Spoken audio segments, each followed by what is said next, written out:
Hello and welcome. Today I thought we should just do a general reading, so there is not going to be any sort of a theme here, unless whatever it is that comes up. I already shuffled the cards, and by that I mean I already picked the cards that represent the piles. So for pile 1, it's going to be Ride the Waves. Life lessons and growth you will get through this. This is for pile 1. Pile 2 is going to be the water carrier. What really matters, reflect, reciprocate. And pile 3 is going to be plunge. It says, don't hold back. It's time. Go for it. Dive in. So that's going to be for pile 3. Let me hold up the cards. Okay, so here we go. Ride the waves for pile 1, the water carrier for pile 2, and plunge for pile 3. So go ahead and make your selection, and I'll see you at your reading. Hello and welcome, pile 1. You picked... No, this is not pile 1. I'm sorry. What the hell? That's a first that I messed this up. You picked Ride the Waves, life lessons and growth. You will get through this. So you might be having some sort of a difficulty going on in your life right now. When I'm getting, the first thing I got was a Saturn return. So you might be going through your Saturn return right now. That means you're around 30 years old. And that would also mean that your Saturn is in Pisces, because Saturn is transiting Pisces right now. And will continue to do so for another half a year, something like that. So today I'm mainly going to be using this deck, which I got recently. And I did a couple like short readings with it, and it seems to be friggin' amazing. It's really good. So this is going to be my main deck for today. And this is not a tarot deck, this is more like an oracle deck, but I find that it is super simple to read. And just very, very good, very helpful overall. So this is what I'm mainly going to be using. Okay. Please tell me about pile 1. Oh, first one is spring. New moon, the maiden, within 1 to 3 months. You could be an Aries, a Taurus, or a Gemini. Okay, please tell me about pile 1. We have book burning, censorship, silencing, control, discord, cancelled, persecute, suffocate, destroyed heritage, limiting freedom, constraint, rewrite history, mind games, and changing the narrative. And it is also showing Libra here. So yeah, there is something going on here, and especially with like the maiden being here. If I could pick it up finally. Especially with the maiden being here, it feels like a kind of a coming of age thing. So Saturn return is pretty much your astrological coming of age.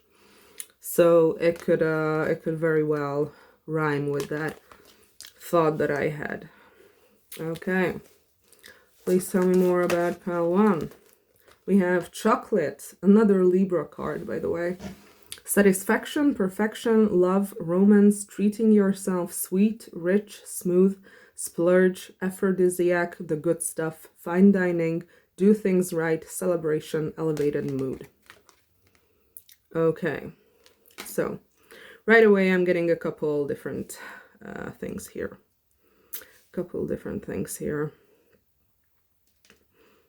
So there is definitely some sort of a difficult time you're going through here, or some sort of a difficulty here. I'm going to clarify this card, but it could literally have to do with eating, like with Taurus being here as well on the first card. Okay, please tell me more about pile 1. Please tell me more about pile 1. We have convertible. Many options, free will, adjacent possibilities, choices, flexible, adaptable, potential change. Freedom, enjoyment, two-faced, going with the wind, alternatives, preferences. This is a Gemini card, so a lot of air energy here. A lot of air energy. I'm going to start clarifying soon, but I want to get a couple cards out. So yeah, this definitely has a Saturn return feeling, to be honest. This definitely has a feeling of you could either go one way or the other, and it will have a great impact on your life. So yeah, absolutely life lessons and growth, which was the card you picked for this reading. Okay, please tell me more about pile one. Oh, we have Beehive. Diligent, persistent, stamina, application, tireless, mindful, hard work, devoted, fruitful, busy, conscientious, energetic, continual, harvest, endurance, effort, patient, concentration. Yeah, there are a lot of words in these cards, so it's going to take me a while to read every single one of them. And again, we see Taurus here. So there is like, I swear with this chocolate I'm getting a hair in my mouth, first of all. But that's not what I wanted to say. I swear with this chocolate I'm getting that there might be some sort of a habit here around eating that is like wrong or dangerous or something. Like maybe you have an eating disorder. That is a possibility that you need to get a grip on before it does permanent damage to your body. That is something that I'm picking up here.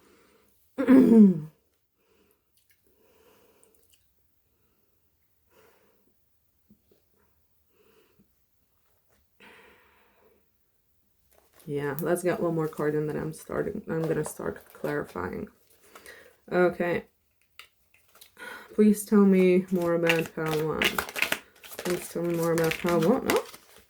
We have mirror, self-aware, seeing clearly, ego, facing issues, self-assessment, self-improvement, insecure, make comparisons, reflection, obsessed, narcissistic, vain, self-love, self-appreciation. Yeah, I'm definitely getting this. There could be like body image issues here. There could be like serious body image issues here. So, oh my god, am I lipstick? Oh fuck. Oh shit. Jesus. Okay, that's good enough. So, what I'm getting here is that, yeah, you might very well have like a different image about yourself than how you actually look like or how you actually are. So this gives me body image issues. This whole thing gives me like eating disorder, body image, like body dysmorphia. That is something that I could like read based on this. Like maybe you have the mirror gives me like an anorexia feeling, but I'm not really getting specifically anorexia. I'm more so getting like you're looking at yourself and you don't see yourself clearly. And my fucking eye is watering. I'm sorry about that. I'm just fucking all over the place today. So what I'm getting here is more like you're not seeing yourself clearly. And with this chocolate here, this could be more like on the side of bulimia maybe, because like I'm getting that there could be a minority of my viewers here picking this pile who are like not eating, like they have like anorexia symptoms or something of the sort, like they are like starving themselves. There could be a minority, but I feel like the bigger portion of the people who came here for this reading have like more so issues with either bulimia or just overeating, binge eating, binge eating is something that I'm getting here. And what I get from this entire thing is that you're struggling a lot with this. Like you're putting in the work. You're absolutely putting in the work to fix this. You are putting in the work. But it also feels like it also feels like this is like super difficult for you. It almost feels like it's it almost feels like you have this how do I put it, this idea that there is like maybe some sort of a destiny involved here, or you were like destined to do this, or you were like forced to do this, or like you see your life as like a forced trek that was leading up to where you are right now. That is kind of something that I'm getting here, like you feel like this was like destined to happen, or this was like or like, I don't know,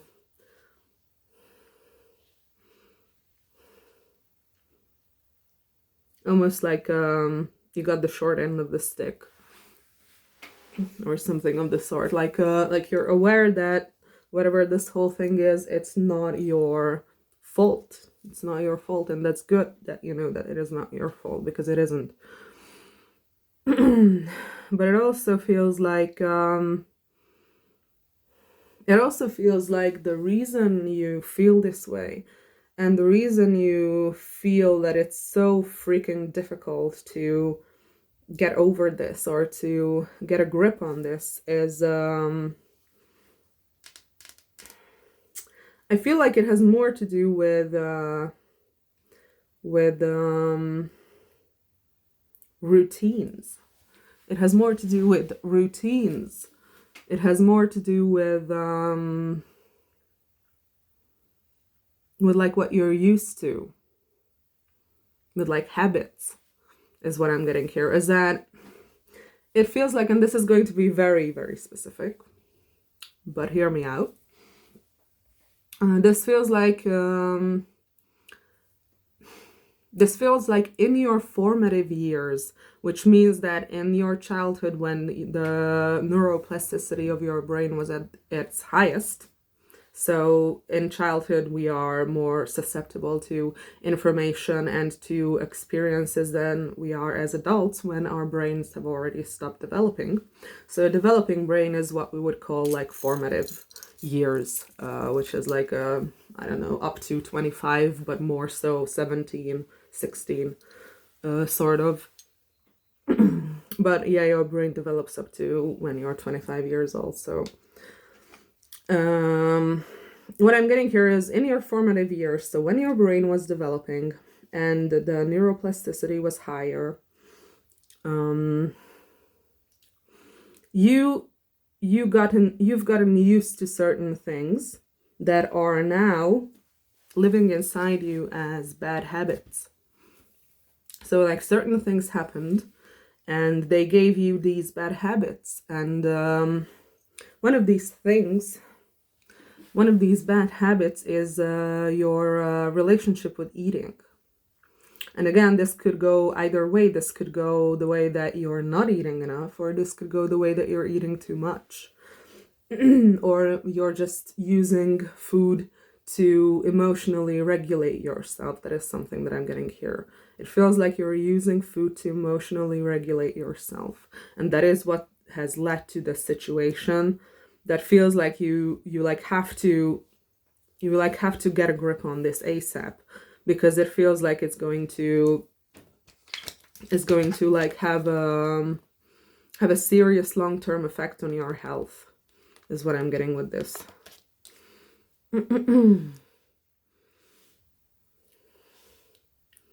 Like it feels like it seems that you don't feel like you have a choice in this matter. It seems that you don't feel like you have free will in this matter, is what I'm getting here.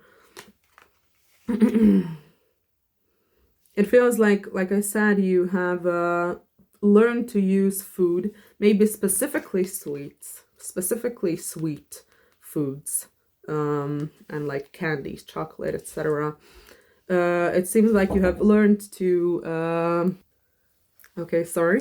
So what I was starting to talk about is that it feels like you have this feeling that you don't have a free will, or you don't have a choice in this matter.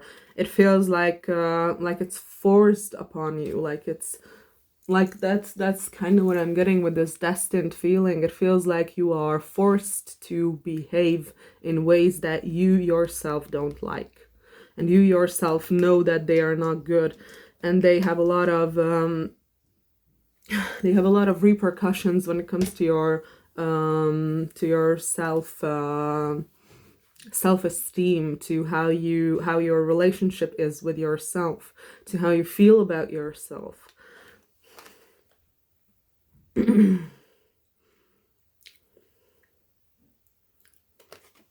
Like, yeah, what I'm getting here is that, but at the same time, you're like putting in the work. You're putting in the work to like change this. You're absolutely putting in the work to change this. So I'm gonna say that good job so far. That's what I'm saying here. What I'm seeing here is that you have a very difficult situation on your hands, and you're doing your best. You're doing your very best. Okay, let's clarify things. Please clarify book burning. What does the book burning card mean here? Please clarify. Cabin. We have cabin. Lonely, confined, detached, remote, secluded. Go within, insulate, disengage, closed off, kept apart, quarantine, island, segregate, separated, divide, disconnected, sequestered. Okay, with this card, especially with the quarantine being there, the COVID-19 quarantine could have been something that brought this issue up for you. Like, it feels like it is originating in your childhood, but it seems like the COVID-19 pandemic quarantines have brought this up again inside you. And that's when this behavior like restarted. It almost feels like that. It almost feels like that. It almost feels like the quarantine has seriously affected this behavior, this issue that you have. And I'm also getting something interesting here, is that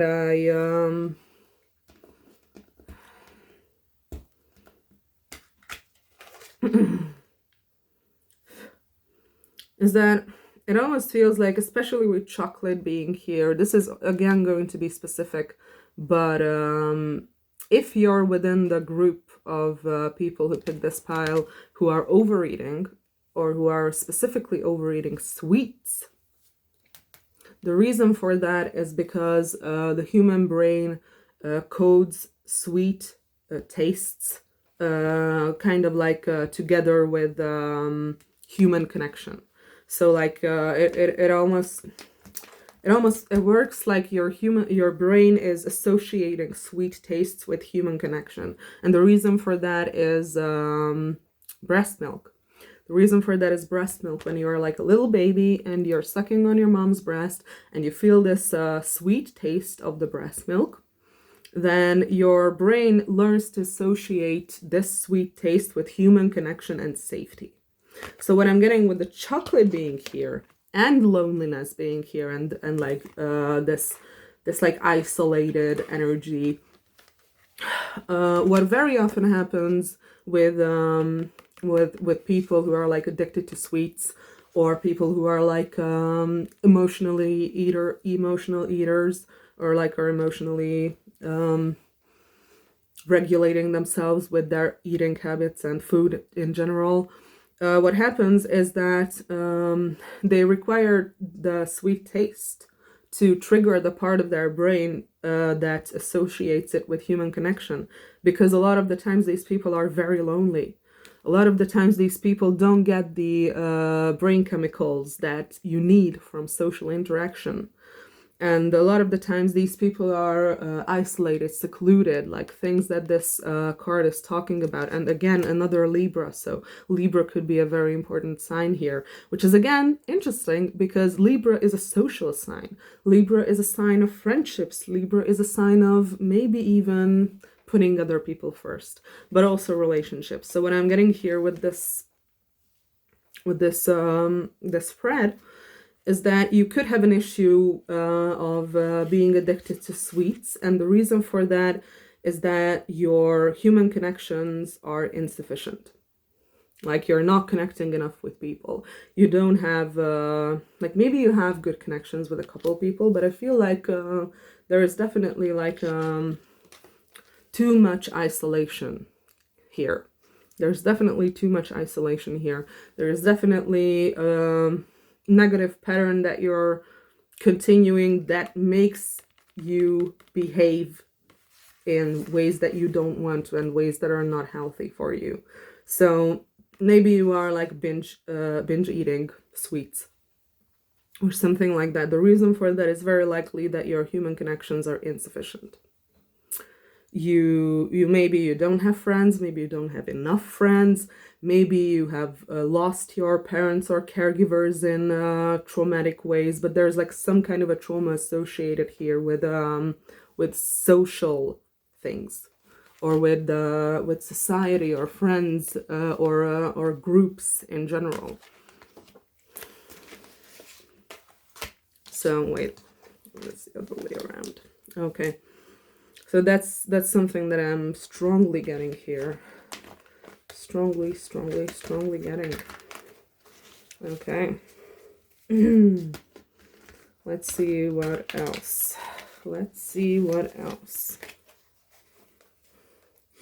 I also have like a relevant card here, so at the bottom of the deck. And again, it's a fucking Libra card. Are you kidding me? Are you fucking kidding me? This is the 4th Libra card that I pulled. And we have like 1, 2, 3, 4, 5, 6, 7, 8 cards. Half of them are Libra cards. Okay, so this is Ostrich Trap. Avoidance, close-mindedness, refusing to face reality, evade, feeling threatened, fake out, inhibit, fear-based thinking, steering clear, run for cover, just a conspiracy theory. Okay. So what I get with this is that, first of all, it seems like you're trying to not pay attention to this issue that you're having. It's weird. It's weird because it feels like you are working hard on getting yourself to be at a better place, but at the same time, maybe you're not realizing how serious this issue actually is. Maybe you're kind of like avoiding facing how dangerous this is, what you're doing with your eating. Or I'm also getting that maybe you use this like emotional eating or binge eating or binging sweets or whatever. You're using this to like avoid certain things. It is kind of also an avoidance tactic that is like I don't know how do I put this, it's like distracting you from certain things that you need to deal with. It's also what I'm getting is that I get this feeling of like an anxiety spiral with this. I'm getting the feeling of an anxiety spiral where there is like something you need to deal with, but you like can't deal with it and you feel powerless. That is what we got with like the first row of cards, that you kind of feel like you're, it's kind of like you don't even believe that you can do it, but you're like doing it anyway. But there's like something like this, like maybe that's how you're maybe you have bad self-esteem. We already got that with the mirror. That is a strong possibility. But I feel like maybe you like outplay your bad self-esteem by not telling yourself that you are able to do things or that you are good enough to do things, and instead just fucking doing them. And you don't particularly base working on yourself on believing in yourself. You just fucking do the work. And again, that is very commendable. Sorry, my hair is bothering the fuck out of me. Oh my god. Oh my god. Okay. So, and like I said, it almost feels like there is like a there is like a knot here, like some sort of a twist here happening with how you behave with yourself, but also how you tackle difficulties. So it feels like you have this how do I put that?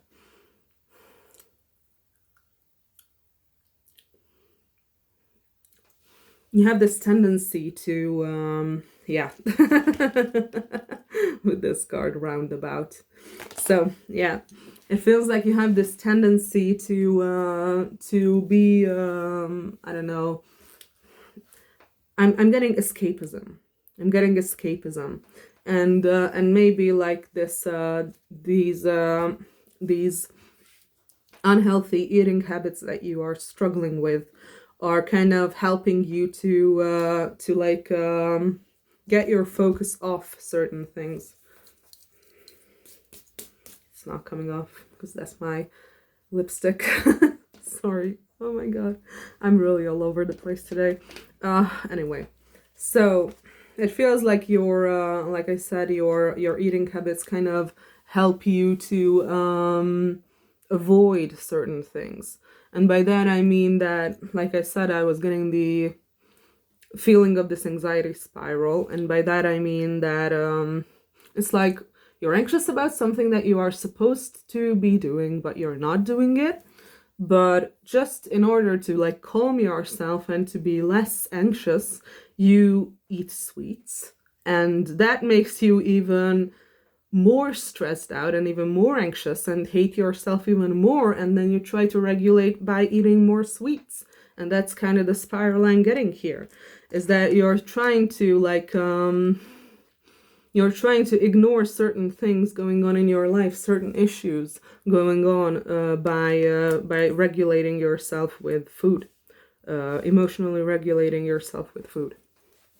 Okay, tell me more about this convertible. Please clarify the convertible card. Nope. Okay. We have bonfire, enthusiasm, energy, heated, intense, joy, ignite, passion, ecstasy, exhilaration, spark, community, sharing ideas, get things going, orgasm, fanaticism, fever, fierce. Okay, so yeah, there is definitely like an energy here of wanting to do better with this clarifying the convertible card. And we also have like a Gemini card clarified by a Sagittarius card, which is again interesting because Gemini and Sagittarius are sister signs. So they are opposing each other. Wait, let me just, I need to plug in my light. Sorry. Oh my god. What's going on today? Everything's a fucking mess. Okay. So, so there is definitely like willingness here to move forward. There is definitely strength here. There is definitely devotion here. There's definitely like a mentality of I'm gonna succeed here no matter what. So it feels like at the same time you're feeling very powerless, but also you feel like extremely determined at the same time. So that is a weird combination. That is a weird combination. Okay, beehive. Please clarify the beehive. Please clarify the beehive. Oh yeah, and if you're like not binging, but instead like starving yourself, then you can just like switch out when I say binging or like eating sweets to like, I don't know, fasting or things like that. Fairy tale. That is a card that I saw popping up, and tandem bicycle is the other one, and I also saw that one. So fairy tale is believe the impossible, daydreams, romantic ending, universal archetypes, hopeful, magic, unicorns and rainbows, aspire, happily ever after, fanciful, stories we tell. So with this, I'm getting the strongest thing I'm getting here is like the believe in the impossible thing. Like, I feel like a part of you believes that you're never going to heal from this. I feel like a part of you thinks that this is never going to go away. I feel like you're kind of feeling that way. Like, part of you is afraid that no matter what you do, we are never going to be completely healed. Like, you're afraid that you're never going to get yourself completely together, is what I'm getting.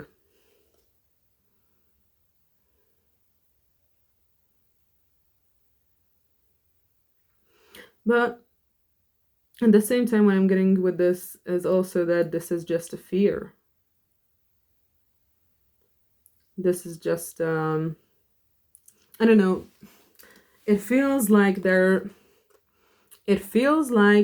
you feel like there is like a 1 in a million chance for you to pull this off and to get yourself together and heal yourself and achieve your full potential or whatever it is, and get over this like eating disorder thing that is probably rooted in social issues, like maybe social anxiety or things like that. It feels like you think that there is like a 1 in a million chance for you to pull this off, and you like I said, this feeling of not believing in yourself is coming back. Like what I described earlier is that it feels like you don't believe in yourself, and you don't allow your healing to hinge on your belief in yourself. You're just doing the things that you're supposed to be doing, and you're not thinking about it. You're not thinking about it telling yourself that you can't do it, but you're also not thinking about it telling yourself that, oh, I'm so awesome that I'm definitely going to be able to do it. Like, no, it feels like you have, your belief in yourself is damaged, and that's why you have this feeling that you only have a 1 in a million chance. But that's not true, because you're working very hard. What I'm getting here is that you're working very hard on this, and you're very motivated to change this. So you definitely need to give yourself more credit. Honestly, you definitely need to give yourself more credit. We also got tandem bicycle, synchronized alliance, duo, partnership, unison, equality, collaboration, togetherness, simpatico, aligned, hookup, cooperation, harmony, help, join, consensus, 2 of a kind. There's definitely someone in your life who's helping you. There's definitely someone in your life who's helping you. Oh my God, never mind. So with this, this could very easily be like a spouse or a partner, like a romantic partner, but it could also just be telling me that you're in therapy. Like, you have a therapist, you have a professional helping you. That is also a possibility here. Because it feels like there is like someone kind of leading you through this whole process, and you're kind of just like, look at this woman, she's just like, oh, it's so good, and she's like she's like kind of like enjoying what's going on, but the man is the one here who's like actually driving the bicycle and like turning and doing all the things.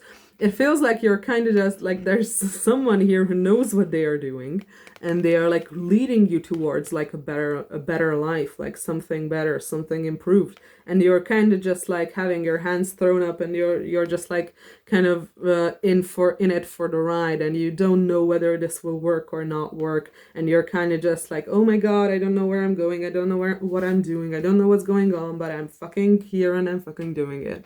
That's kind of the energy that I'm getting here, that you yourself don't even know whether this is going to work. You might feel like you don't really know what you're doing, because I don't believe completely that you don't know what you're doing. I believe that you believe you don't know what you're doing. So there is a bit of an imposter syndrome going on here. That's more so what I'm getting, an imposter syndrome. And it feels like you're not sure whether this whole thing is going to work out. But like I said, you're doing the things you need to do anyway. And you're putting in the work anyway, and you are motivated, and you are not like you're not slacking when it comes to your self-improvement, is what I'm getting here. You're not slacking at all. Okay, so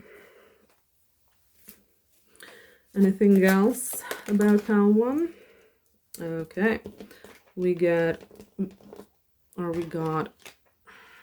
mother load, prosperity, jackpot, success, good fortune, having plenty moneymaker, sudden wealth, the real deal, on easy street, accomplishment, advantage, fortune, the prime source. Okay, so this is telling me a couple of things. This is telling me either that you are like financially kind of well off, and you don't need to worry about yourself, and you don't need to worry about what you're gonna eat like I don't know, a week from now, or things like that. You might have a solid financial background through all this, or during this very difficult transition that you're going through right now. Like I said, this does feel like a Saturn return. Even if it's not a Saturn return, it does have the feeling of like there's some sort of a huge change happening here. So with this, I'm also getting that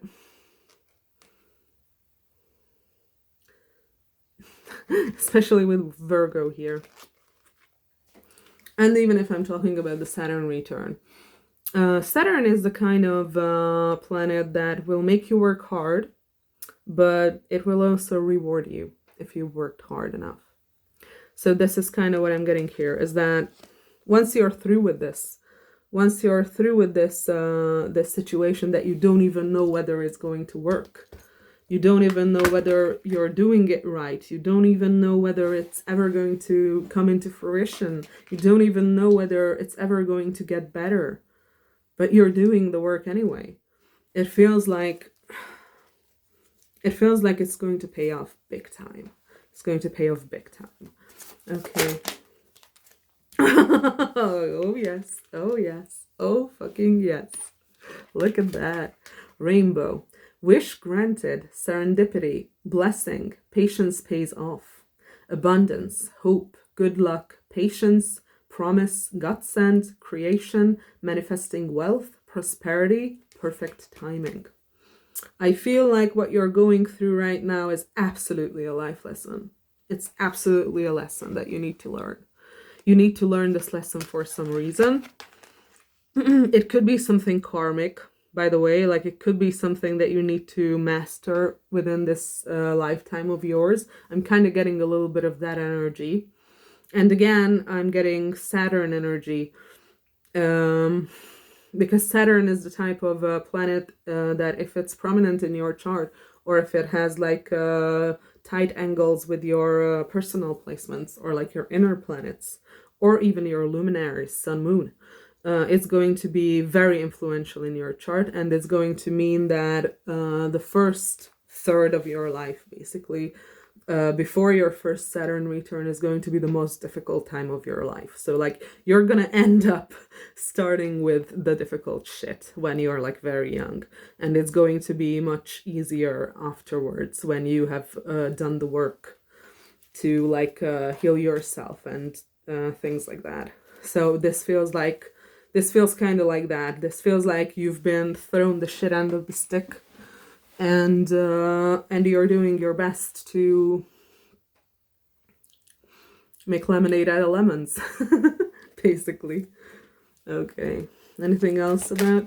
Okay, we have Birdcage, another Taurus card, a lot of Taurus cards too, and a lot of Cancer cards as well. So what we have a lot of is Libra, Taurus, and Cancer.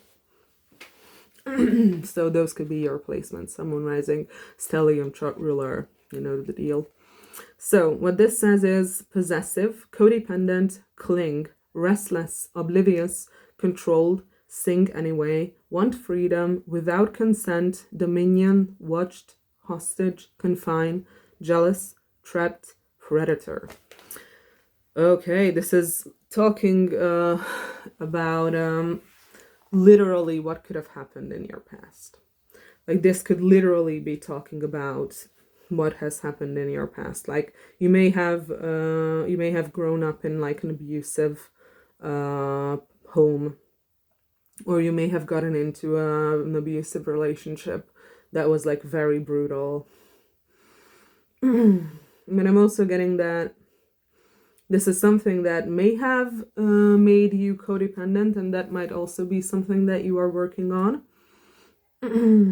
But I also get that this is the sing anyway. The sing anyway phrase is also something that is calling to me. It feels like the way you will get through this, because you know we have this card, you will get through this. But the way you will get through this is by singing anyway. And by that I mean that there's all this shit going on in your life. Like, by the way, maybe you're literally a singer, by the way. So what I'm getting here is that you have all of this shit going on in your life. It's horrible. You don't believe in yourself. Your body might be suffering because of your bad habits that you had to adopt due to the childhood you had, or early adulthood maybe. But what I'm getting here is that the way you get through this is by just going for what you want anyway. Like, I'm not gonna lie, this reminds me a lot about the energy that I am currently in. And it feels a little bit like I'm doing a reading for myself. Like, I'm not gonna lie. But what I'm getting here is that even though you feel like shit, even though you don't completely believe that you can do it, and even though you have like very bad self-esteem and you don't see yourself clearly at all, you still have to go for what you want. You still have to go for what you want, because that is the only way forward. And it feels like you already glimpsed at least some part of this truth. You already glimpsed that this is the only way to do it. This is the only way to move forward. This is the only way to win. Is to go after what you want anyway, and not give a fuck about how shitty you feel, how shitty your circumstances are. Just fucking go for it. Just fucking go for it. And like don't allow all these horrible things to pull you down. And I know that can be extremely difficult, especially if you have depression, for example, which makes it basically almost impossible for you to do most of anything. But what this is telling me is that this is like, it feels like you need to force yourself. Like, I'm not gonna lie, this feels like you have to force yourself to do certain things. And it feels like it's telling me that that is the only way to move forward. That is the only way to move forward in certain ways, and that you will definitely be rewarded for it, but you have to force yourself. It's almost like it's telling me you have to force yourself to, like, if you're depressed, maybe even just to do the basic tasks that is coming so easily for like other people, and maybe you feel very ashamed that it is not like that for you, but don't feel ashamed because that's not your fault. But what I'm getting here is that definitely it feels like how do I put this? It feels kind of like you need to like trick yourself into not giving a shit. At least that's what worked for me, and that is what I'm seeing in the cards as well. Yeah, you need to like not allow yourself to, how do I put this, to stop fighting. Like you have to tooth and nail fight what you're going through, and you have to put all your power into improving yourself. And maybe you have to force yourself to wake up in the morning. Maybe you have to force yourself not to eat too much, or maybe you have to force yourself to eat, but you have to force yourself to do it, is what I'm getting here. Like you have to kind of, the only way I'm seeing, or what this is telling me, is that the only way you can effectively get over this whole thing is that if you practice more self-discipline. And like, I'm not trying to be ableist, because I know that that's not that easy. It doesn't work like that. Like someone with depression is not going to get less depressed if you tell them that you need to like push yourself harder and then it's going to like go away. But what I'm seeing here is literally something very different, literally something very similar to that. Like it's trying to tell you to do what you want to do anyway. Like, I know that depression like takes pleasure out of the things that you used to love doing, and because of that, it's not giving you back as much energy because you don't enjoy it, and in that way you can't like constantly do it. So I know how it works, but this is like telling me that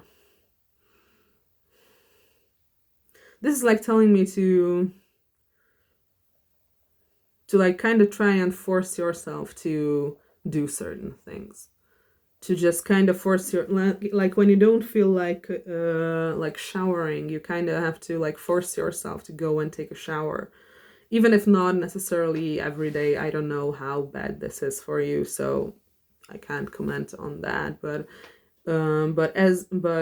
just at least like every once in a while.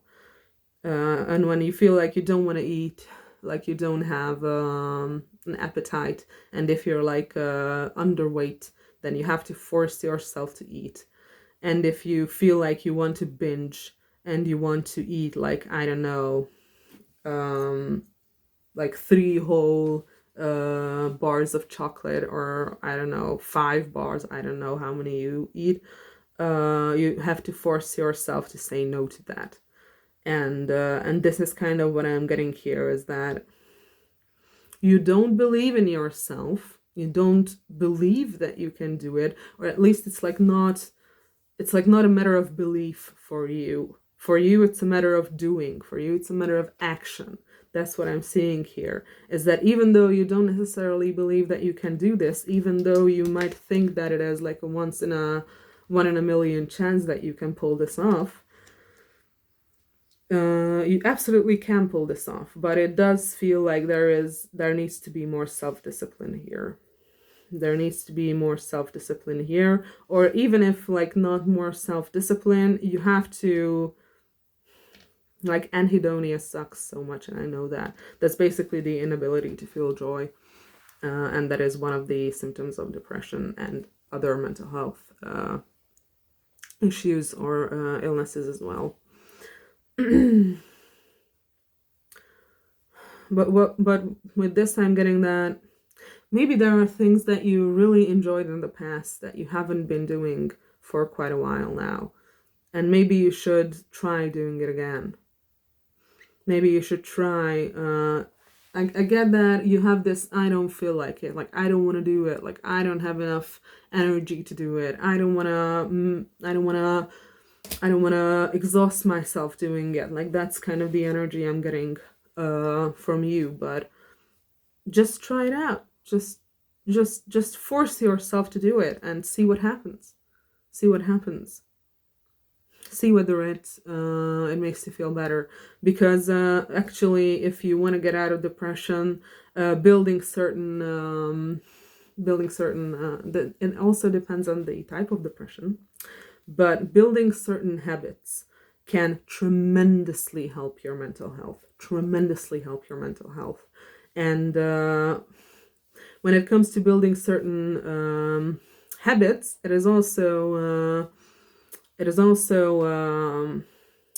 pivotal that you need to sometimes force yourself to do things that you don't feel like doing. Because the really shitty thing with depression is that you don't feel like doing anything. And several things, if you would do them, would actually make you feel better. And that is, again, something that I myself am struggling with. And I myself am recognizing this day to day when I force myself to do certain activities that I don't want to do at all. And maybe even while I'm doing it, I'm feeling like, fuck this, I hate this so much. When am I gonna fucking stop? When will it end? When can I go back and do nothing?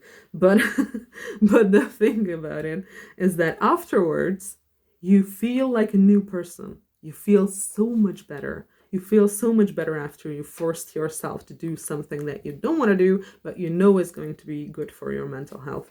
I'm going to say like maybe working out, like maybe literally doing art or literally singing, whatever it is, or that makes you happy, whatever hobbies you have. Maybe it's reading, maybe it's writing, maybe it's working out, like I said before. Maybe you just have to force yourself to like take a walk every day outside, or maybe you have to force yourself to socialize with people, because we saw it in the beginning here that you might have some issues with socializing. You might be very isolated, and you might need to force yourself to be around people more. So that is a message that I'm getting here with this. And like I said, this is like it's difficult to relay this message, because like I said, I don't want to sound like I'm ableist, because I know that with certain mental health issues and symptoms, you just can't fucking do certain things. Like with ADHD and executive dysfunction, it doesn't matter how many times people are going to tell you to build habits, you're not going to be able to do that. You need specific like specialized therapy and maybe even medication to do it. So that's something that is also important here. Like I said, it feels like you already have someone here that is helping you, but if you are not in therapy yet, or not taking medication for your issues yet, maybe think about doing that. Maybe think about doing that, because that could help you out. Okay, please tell me more about pile 1. Please tell me more about pile 1. Please tell me more. Thank you. We have 2 cards actually. Okay, yeah. That's what I'm fucking talking about. That's what I'm fucking talking about. Okay, so the first one is Anamkara. Unconditional love, romance, soulmates, uncommon bond, devoted, always, tenderness, timeless, constant, affection, best friends, appreciation, unchanging, infinite love. I'm going to clarify this card because I'm not 100% sure what it is referring to, but it's another fucking Taurus card. Like, fucking look at that. Okay, so I'm going to clarify that, but I think this is talking about more so about self-love, or maybe you're single and you don't believe that you're ever going to be healthy enough to find someone who is like your soulmate or your actual match, or there is like something here like that, or like maybe you don't believe that you're ever going to love yourself the way you're supposed to. I'm gonna clarify that card because I'm not 100% sure about it. But what we have here, this one is what's important. Phoenix, transformation, eternal soul, renew, resurrection, rebirth, destroy, rising from the ashes, emerge, new era, alchemy, transmutation, ascension. The end is just the beginning. And that's what I was fucking talking about. That's what I was fucking talking about. This is just a life lesson for you. You will get through this. You absolutely will, whether you believe it or not. You don't have to believe in it in order to put in the effort and do it. And that's maybe something that is not a very popular stance, because I always hear people say things like, oh, but you have to believe in yourself. It's the most important thing, that you must believe in yourself and you must believe that you can do this. I think that's bullshit. I personally think that's absolute fucking bullshit. You don't have to believe shit. You don't have to believe anything. You just have to put in the work. That's all you need to do. You need to put in the work, and it doesn't matter what the fuck you believe. It doesn't matter. If you have issues with like your self-esteem and believing yourself, you don't need to believe in yourself, and you don't need to try to put I don't know, the pillars of your healing onto something that is void, onto something that you don't have as strong as other people. You shouldn't put a pillar on that. You shouldn't put the pillar of your healing or your transformation onto that, onto your self-esteem, if it is already damaged. You can build it up, of course, but what matters is that you need to put in the work. And that's how you're going to go forward, whether you believe in yourself or not. And that's what I'm getting here, that's exactly what you're doing, and that's exactly what is happening with you. And like I said, this is very interesting because this feels like I'm reading my own energy, almost. Mm-hmm. So, let's clarify this Anamkara, because I don't know what this means. Okay, please clarify the Anamkara. Why is that here? What does this mean? We have declaration, defiance, reclaiming power, sovereignty, contract, resolve, expressing truth, manifesto, self-rule, liberty or death, rules of the game, protesting, challenging the status quo. Okay, yeah, this is definitely self-love. This is definitely you breaking out of this cycle of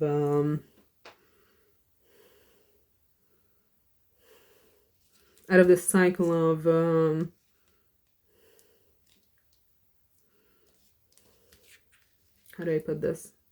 It feels like you're like, I'm not gonna lie, it feels like but hear me out.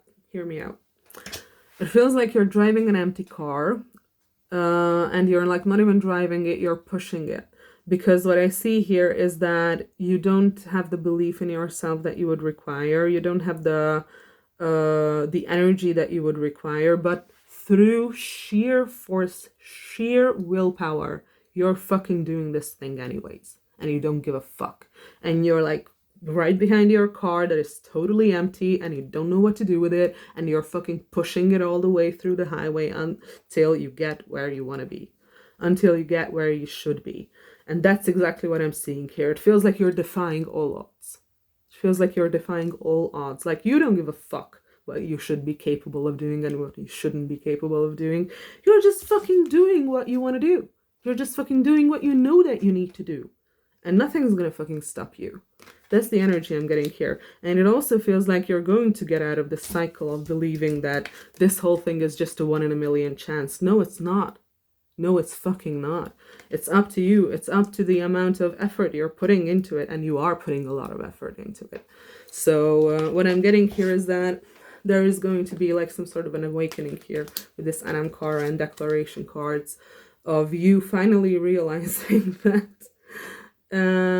it's not just a coincidence. Maybe you also have an issue with like admitting success. Or like, how do I put this? Or like, what's the word?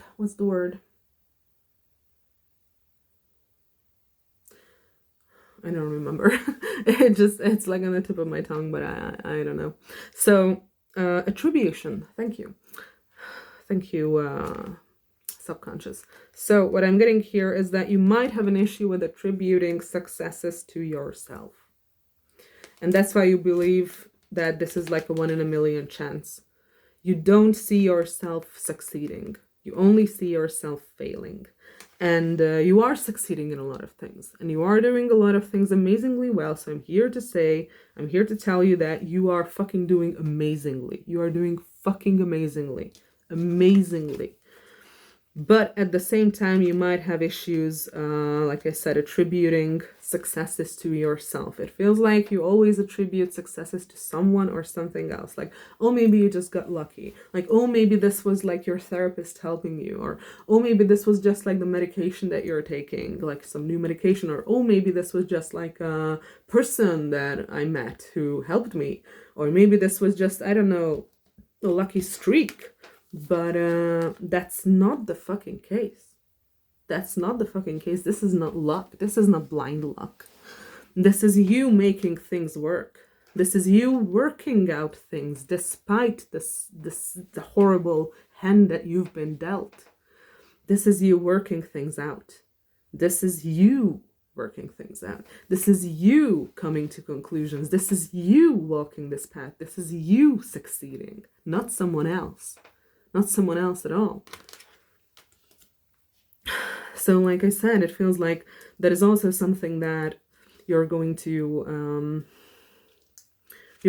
see better in the near future. Like in the near future, it feels like you're going to finally realize that you are the one who made all these things happen. Nobody else. It wasn't your therapist if you're in like therapy, like maybe you attribute it to your therapist, or it wasn't like your significant other if you have one, or it wasn't like your best friend who gave you words of encouragement. It was fucking you all along. It was you who made these things happen, and nobody else.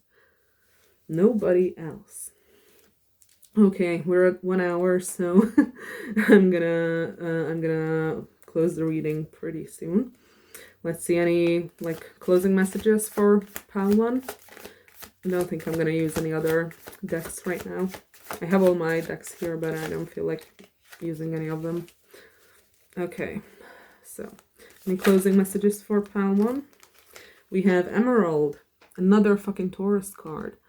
Healing, fertility, eternity, reflection, humility, sexuality, rare, peace, soul restoration, growth, strong relationship, balance, free-flowing love, mature love, heart chakra.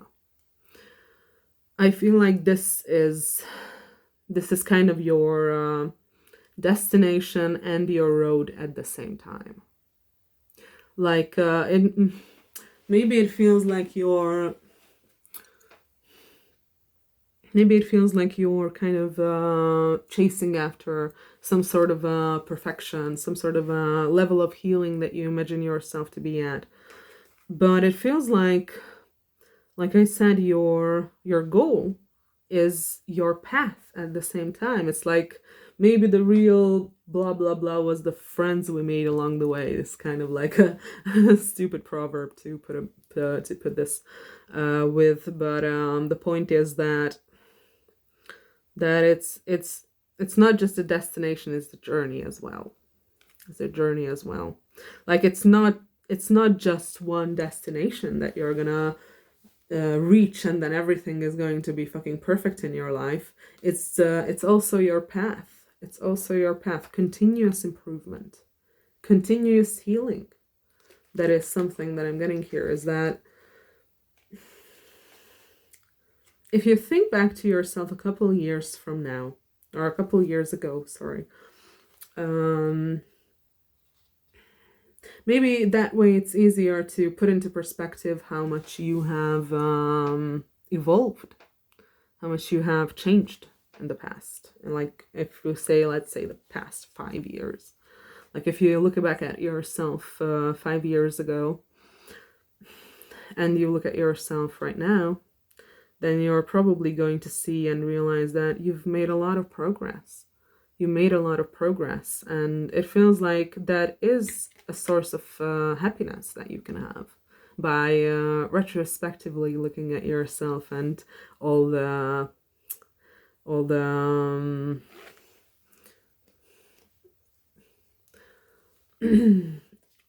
all the successes you've had and all the change you went through. And I feel like that's kind of a part of your path, continuous improvement. And it feels like this is a good feeling. This is like a positive feeling towards yourself that is not going to go away. Like, I feel like you're probably not going to stop evolving. Like, there is not going to be one point in your life where you're going to say, okay, I'm perfect now. Okay, I healed now. Okay, everything is fine now. Now I'm like, I don't know. No, you're always going to keep on getting better. Even when you pass the point, what now you would think is like the best you could ever be. And you're going to go past that point and you're going to tell yourself, oh, I can get better than this. I can get better than anything. Like, I can still improve. I can still improve. That's what I'm getting here, is that you're never going to stop improving. And the reason for this isn't necessarily that you are like a perfectionist. Like, I don't feel like this improvement is going to happen out of anxiety or out of fear of not being good enough. It feels more like it's going to happen out of humility. It's going to happen out of humility and realizing how everything changes and how change is healthy, change is needed, change is required all the time. And that there is no one perfect version of yourself that exists. And that even if you have reached everything that you ever wanted in your life, you're still going to have dreams, and you're still going to have things that you want to achieve, and you're still going to have things that will make your life worth living, that will make your effort worth it. So that's what I'm getting here, is that it might sound scary, by the way. like you might imagine your life as this labyrinth that you can finally solve one day, and then everything is going to be perfectly fine, and then everything is going to be just the way you would want it. There is always going to be difficulties in life. That's just how it is. And the way the way you imagine yourself being as your perfect self in the future is going to be something that you're going to supersede in your future. That is going to be something that you rise above. Like, yeah, you can get better than that. Yeah, you fucking can. Yeah, you fucking can, and you will. And the reason for that is because simply you want to. Simply you just want to do more. It feels like there is a lot of like ambition in you. It feels like there's a lot of zest for life in you. It just seems that you've been dealt a horrible hand by life. And like I said, that's the main card that you picked. This is a life lesson, and you will absolutely get through this, and it will teach you that you are capable of fucking anything. Because you are. Because you are. So, I think that's a perfect spot to leave this reading at. You're gonna achieve what you want, and you're gonna achieve so much more, and it's gonna be so much better than you ever imagined.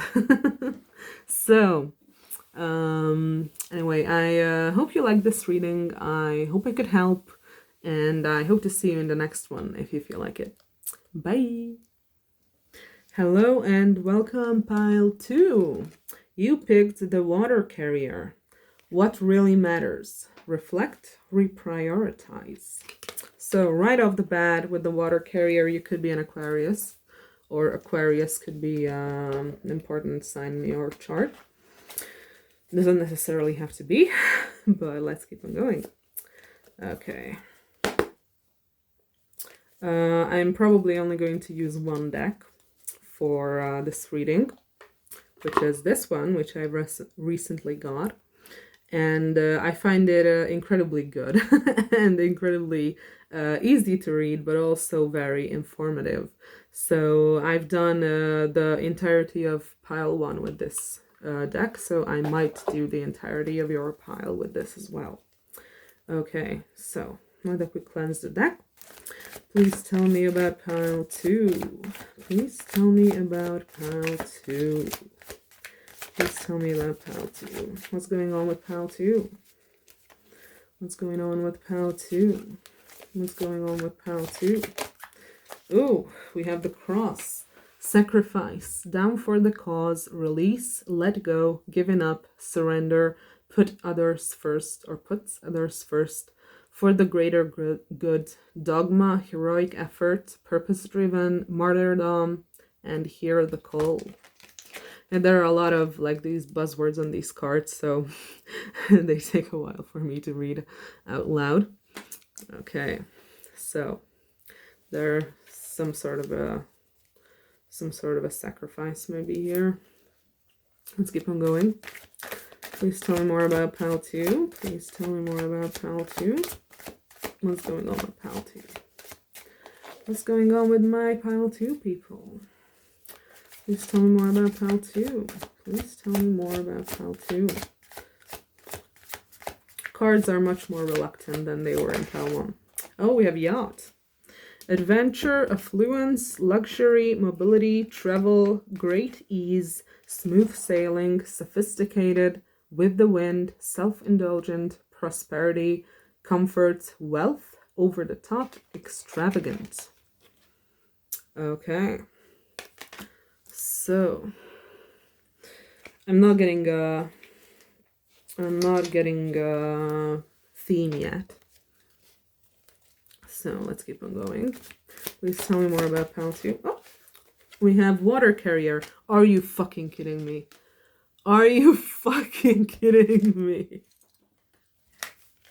Are you fucking kidding me? What the fuck? Okay, there's definitely some huge Aquarius energy going on here. Definitely Aquarius energy. It says humanitarian, generosity, nobility, balance, calm life, communication, compassion, unselfish, alleviate suffering, benefactor, care for others, humane, helpful, ethical. Okay. Sorry about that. Oh my god, come on.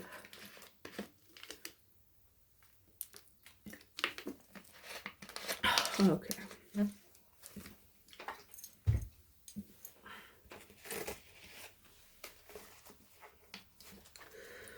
So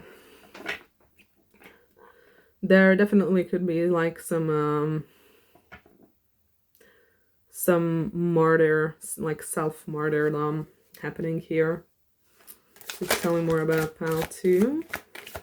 Please tell me more about pile 2. Please tell me more about pile 2. Oh.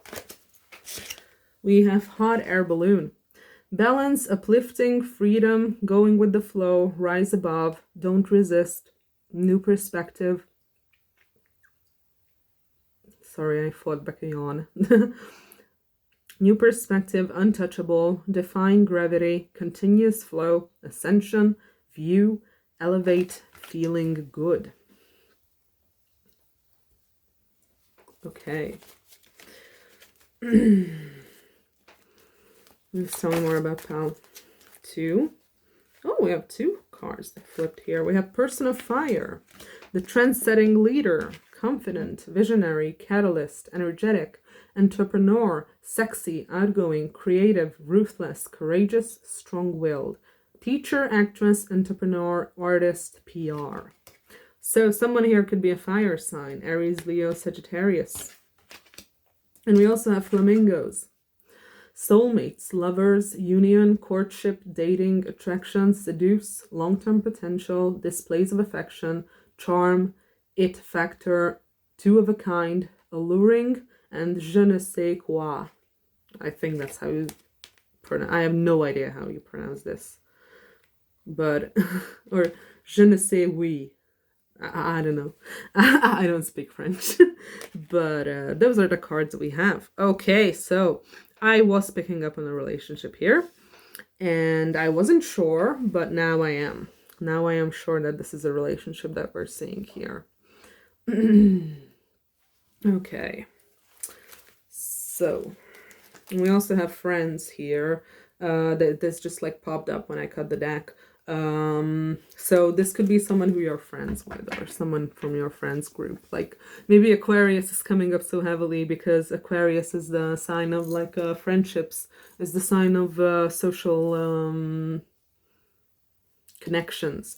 So maybe like someone's Venus could be in Aquarius, like maybe like you or whoever this is prefers to be like friends first and like then get together, or like something here. But there's like a huge element of friends being here. Also, one second. Okay, so like I said, this does seem to be like a relationship, or there's someone here, there's someone else here.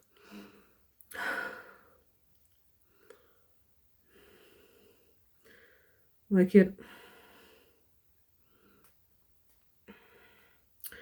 feels like there could be some kind of a physical distance here, because we have not one but two modes of transportation with the yacht and the hot air balloon. So there could be some kind of a, I don't know.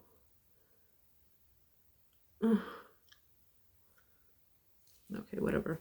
So there could be some kind of a distance happening here. Some kind of a travel, maybe. I'm gonna start clarifying cards. One of you could be an Aquarius and the other one could be a fire sign. But it is also possible that one of you is an air sign and one of you is a fire sign. I'm also seeing Pisces here twice, so that is also something important. I'm also seeing Leo here twice, and one Gemini and one Aquarius. Okay. Please clarify the cross. Tell me more about pile 2. Please clarify the cross. We have Summer, waxing quarter moon, the mother within 3 to 6 months. And again, Leo. So Leo energy coming through very heavily here. So I think this is talking about some sort of a negative behavioral pattern that has something to do with your mother.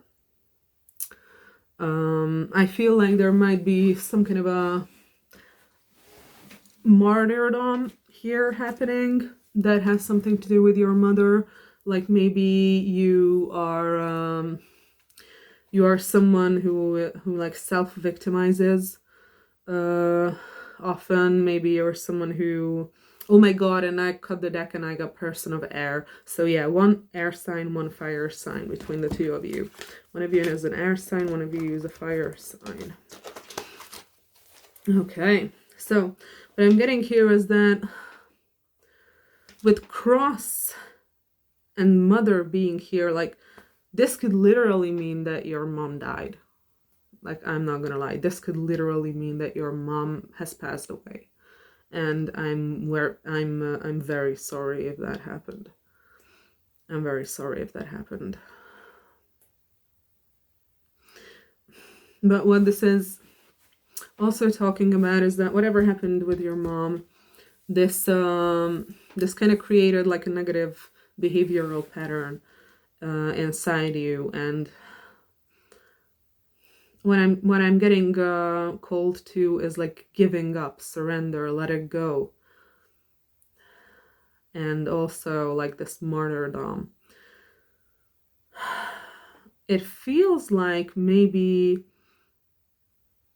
this let go, giving up, it feels like maybe you have a difficulty fighting for certain things. Like maybe it's difficult for you to fight for things that you want, or fight for other people, or fight for changes in your life, like how you want to live your life.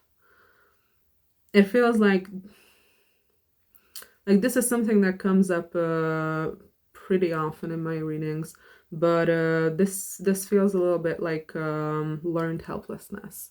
Like if you've been here before and you've heard some of my readings before, you know that I have talked on several occasions about learned helplessness. And this again is something that I'm getting here. Like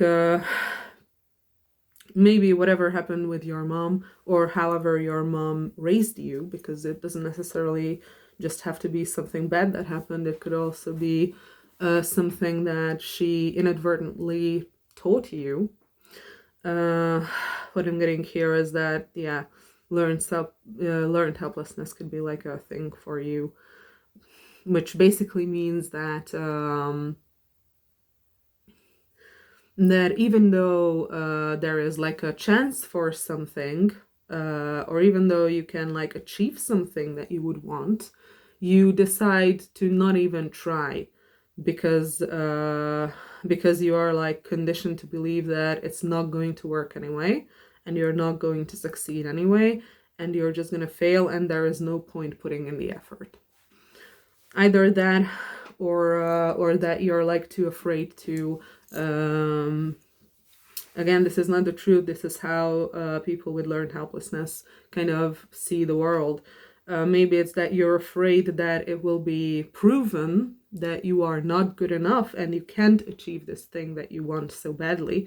And that's why you're not even putting in the effort and you're not even trying. So you have this skewed view of the world, thinking that putting effort into certain things is just not worth it because it's not going to work out anyway. And it feels like maybe this have led you into a state of like, again, how do I put this? It feels like a state of resentment, even. Resentment may be a good word for this.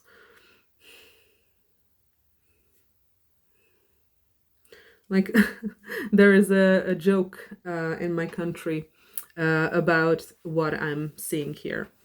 And the joke goes something like, I'm gonna have to translate it. So let's see how I do. And the joke goes something like, the hedgehog wants to go and visit the rabbit because, or the bunny rabbit, because he wants to borrow the bunny rabbit's what was it, hoe, you know, the kind of hoe that you use to whack the ground to get it soft enough for plants. So so it's either that or some kind of a like agricultural tool, like maybe it's a scythe. I don't know. Let's go with the scythe. So the hedgehog wants to visit the bunny rabbit to borrow his scythe. And on the way towards the bunny rabbit's house, the hedgehog is thinking. He's starting to think to himself, I'm not sure the bunny rabbit is going to like give his scythe to me, because last time we met he had like such a weird look in his eyes, and he was like looking at me so weirdly. But anyway, the hedgehog continues and keeps on going towards the bunny rabbit's house, and then he continues thinking, and he says to himself, like, maybe the bunny rabbit doesn't even like me. Like maybe the bunny rabbit is just jealous of me, or maybe he hates me. Like he was like looking at me so weird. And even last time when I like said hello to him on the street, he just walked away and he pretended not even to hear me. And the hedgehog keeps on going towards the bunny rabbit's house, and he keeps on thinking, and he thinks to himself, this bunny rabbit is such an asshole. Like, now that I think of it, he's definitely not going to give me his hoe or his scythe or his whatever. He's like such a horrible person, and he hates me anyway. And like he's just the worst person I know, and I don't even know why I'm going there. And And then the hedgehog arrives at the bunny rabbit's house, and the bunny rabbit like opens the door, like, "Hi, hedgehog, how are you doing? Is everything okay?" And then the hedgehog just tells him, "You know what, bunny? Go fuck yourself together with your scythe." And that's like the joke that the hedgehog gets there and like basically tells the bunny rabbit to go fuck himself. So just because he was like overthinking on this road that he took towards his house, or to his house. Sorry, that was a pretty shitty way to tell a joke, and I'm pretty sure I failed at telling that joke. But that doesn't matter because I'm not here to tell jokes. I'm here to to try to describe you what I'm getting, like what the energy is that I'm getting, and that it reminded me of this joke. Like it feels it feels like you already decide things in your mind without having actual evidence backing it up, or without having actual experiences backing it up. Like the hedgehog decided based on like two or something things that the bunny rabbit is an asshole and he hates him anyway. So it's kind of like that. It's kind of like that. What I'm getting here is that you overthink in your mind to such a degree that you are ruining your own opportunities. You're ruining your own opportunities is what I'm getting here. Okay, so now that I managed to butcher that joke, let's keep going. Please clarify the yacht. Okay, we have forked road. Direction change, options, free will, choice, opportunity, alternatives, multiple choice, the moment of truth, crisis, possibilities, turning point, change in circumstance. Okay, sorry, so there is definitely some kind of a choice that you need to make here, pertaining to either traveling to this person, or like something about this distance between the two of you, or something about this person maybe. Like it could also be some sort of a monetary thing. Okay, please clarify the water carrier. Oh, we have a couple of flipped cards here. We have thunderstorm, power, destruction, trouble, electric display, a warning, out of control, energy shift, conflict, triumph over evil, fierce, booming, conflict, opportunity to overcome. Okay, so, and we also have castle, pride, recognition, position, ego, praise for achievements, wealth, ancestry, antiquity, history, legacy, architecture, power, prestige, isolation, the old guard, timeless. So these are the two cards I got for the water carrier. So with this, I'm going to say that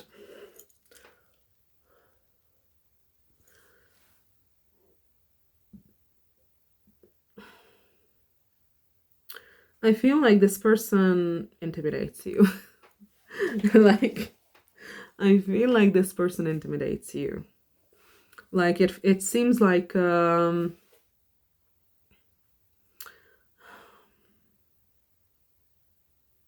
it seems like this person is a very, like, empathetic type. It feels like this person is like someone who, like the water carrier card says, which is Aquarius, but I feel like more Cancer or Pisces energy with this. Like someone who is like very generous, someone who is very compassionate, unselfish, alleviates the suffering of others. Maybe this person is like a healer of some sort. Doesn't necessarily have to be like an energy healer or something like that. Maybe this person works as a nurse. Maybe this person is a doctor. Maybe this person is like a mental health professional or something like that. Or maybe this person just helps people. Maybe they're a coach or something. But I feel like you're kind of afraid of this person.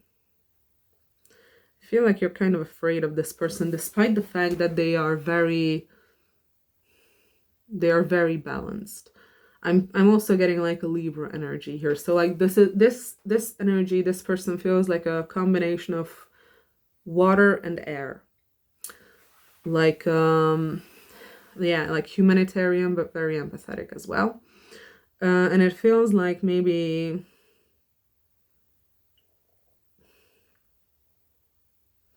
you're afraid of this person because they have shown a different side of themselves to you.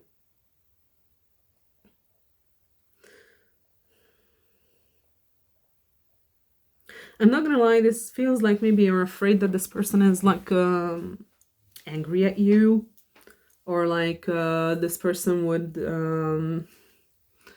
like, I don't know, tell you off if they had the chance or something, because you're I think you're okay. This is gonna sound okay, anyway. So what I'm getting here is that you're afraid of this person, or you have this intimidation level concerning this person, and maybe you feel like this person is very like prideful, or maybe egotistical, and due to that they would act hostile towards you. That's what I'm getting here. That is your idea. But what I'm getting here, with this castle card, is that this is like more of a projection. Like, how do I explain this? Like, it feels like you project onto this person what you would do if you were in their place, like how you would behave if you were in their place, but you're not. And what I'm getting here is that you're projecting onto this person, and it's almost like the way you see this person is skewed. Again, it's not. It feels like you don't know this person that well, honestly. It feels like you don't know this person that well, and it feels like this person has a lot of grace to them. And I also feel like maybe this person with this unselfish care for others, alleviate suffering energy, generosity. I'm getting that maybe this person used to be like a codependent or a people pleaser or something of the sort. Like maybe this person used to be unable to draw boundaries with other people. Like maybe this person used to allow other people to walk all over them. Maybe this is someone who used to be like also a victim to a certain point. And we were talking about maybe you having an issue with the self-victimization. It feels like there is some kind of a mirroring going on here with this, because it feels like maybe this person was also self-victimizing. Maybe this person also allowed people to take advantage of them. It feels like for you, it's not that you allow people to take advantage of them. It's more like take advantage of you. It's a bit different, but I can't quite put my finger on it just yet. Maybe you do allow people to take advantage of you. That is a possibility, but I feel like it's more like a fear of people taking advantage of you. Like it feels like people, like a lot of people have taken advantage of you in the past, and now you're afraid that everyone is out there to get you. That's more like what I'm getting here with this. But this person was actually allowing people to walk all over them. And it feels like in your case, it's more a fear.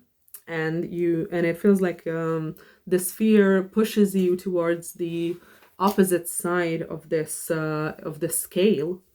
So like you're less trusting and you're not allowing people close to you and you're closed off and things like that. Like that's what I'm getting. And this person, on the other hand, was the one who actually allowed people to walk all over them and actually was so empathetic that they didn't have any boundaries.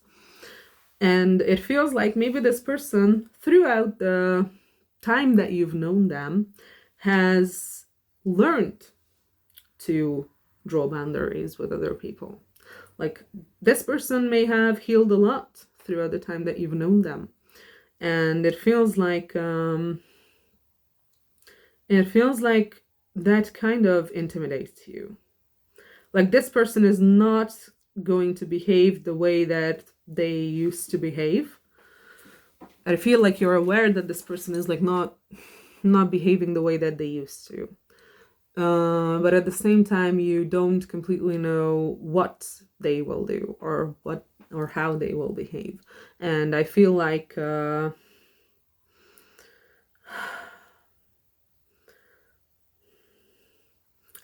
kind of intimidates you. That kind of intimidates you because this like I said, it feels like this person used to allow people to do whatever they wanted with them. And they didn't know how to say no. And they were like consumed by their unselfishness, by their caring nature, by their empathy. And with this thunderstorm castle, it feels like they have built more power over the time that you've known them. Like they are not exactly the same person that you used to know is what I'm getting here. They are different now. And it feels like that intimidates you. Like maybe you don't know how to approach this person because of how much they changed. And it feels like you kind of, like I said, project into this person that they will be aggressive towards you because of their pride and their ego. Like maybe you've hurt this person in the past, and maybe you are afraid that this person would want to take revenge on you if they had the chance. Like I'm feeling that there's like some kind of a projecting on your part onto this person that has something to do with this. Like maybe you're afraid that this person is going to like take revenge on you. I don't think so. I think that this is just your guilty conscience projecting onto them. I don't feel like this person wants anything like that. I don't feel like this is not that kind of a person. This does not feel like someone who takes revenge. This does not feel like someone who takes revenge. Okay, please clarify the hot air balloon. Please clarify the hot air balloon. Please tell me more about pile 2. Please clarify the hot air balloon. Please clarify the hot air balloon. And it feels like you... Ooh, we have yes. Look at that. The answer is yes. The situation or event is right on track at this time. So whatever you want with this person, the answer is a resounding yes. Like, like this, it feels like with this hot air balloon, balance, uplifting, freedom, going with the flow, rise above, don't resist, new perspective, untouchable, defying gravity, continuous flow, ascension, view, elevate, feeling good. It feels like with this person, and we also have the fairy tale at the bottom of the deck. So, and that's like believe the impossible, daydreams, romantic ending, universal archetypes, hopeful, magic, unicorns and rainbows, aspire, happily ever after, fanciful stories we tell. So what I'm getting here with these cards is that you're too afraid to, I don't know, approach this person maybe. approach is kind of what I'm getting, because like I said, there are like two methods of travel here. So I'm gonna say that you might be living at a distance or something, like you may need to like travel to each other to see each other, but I'm feeling like you're afraid to go and see this person because you're projecting your own guilty conscience onto them.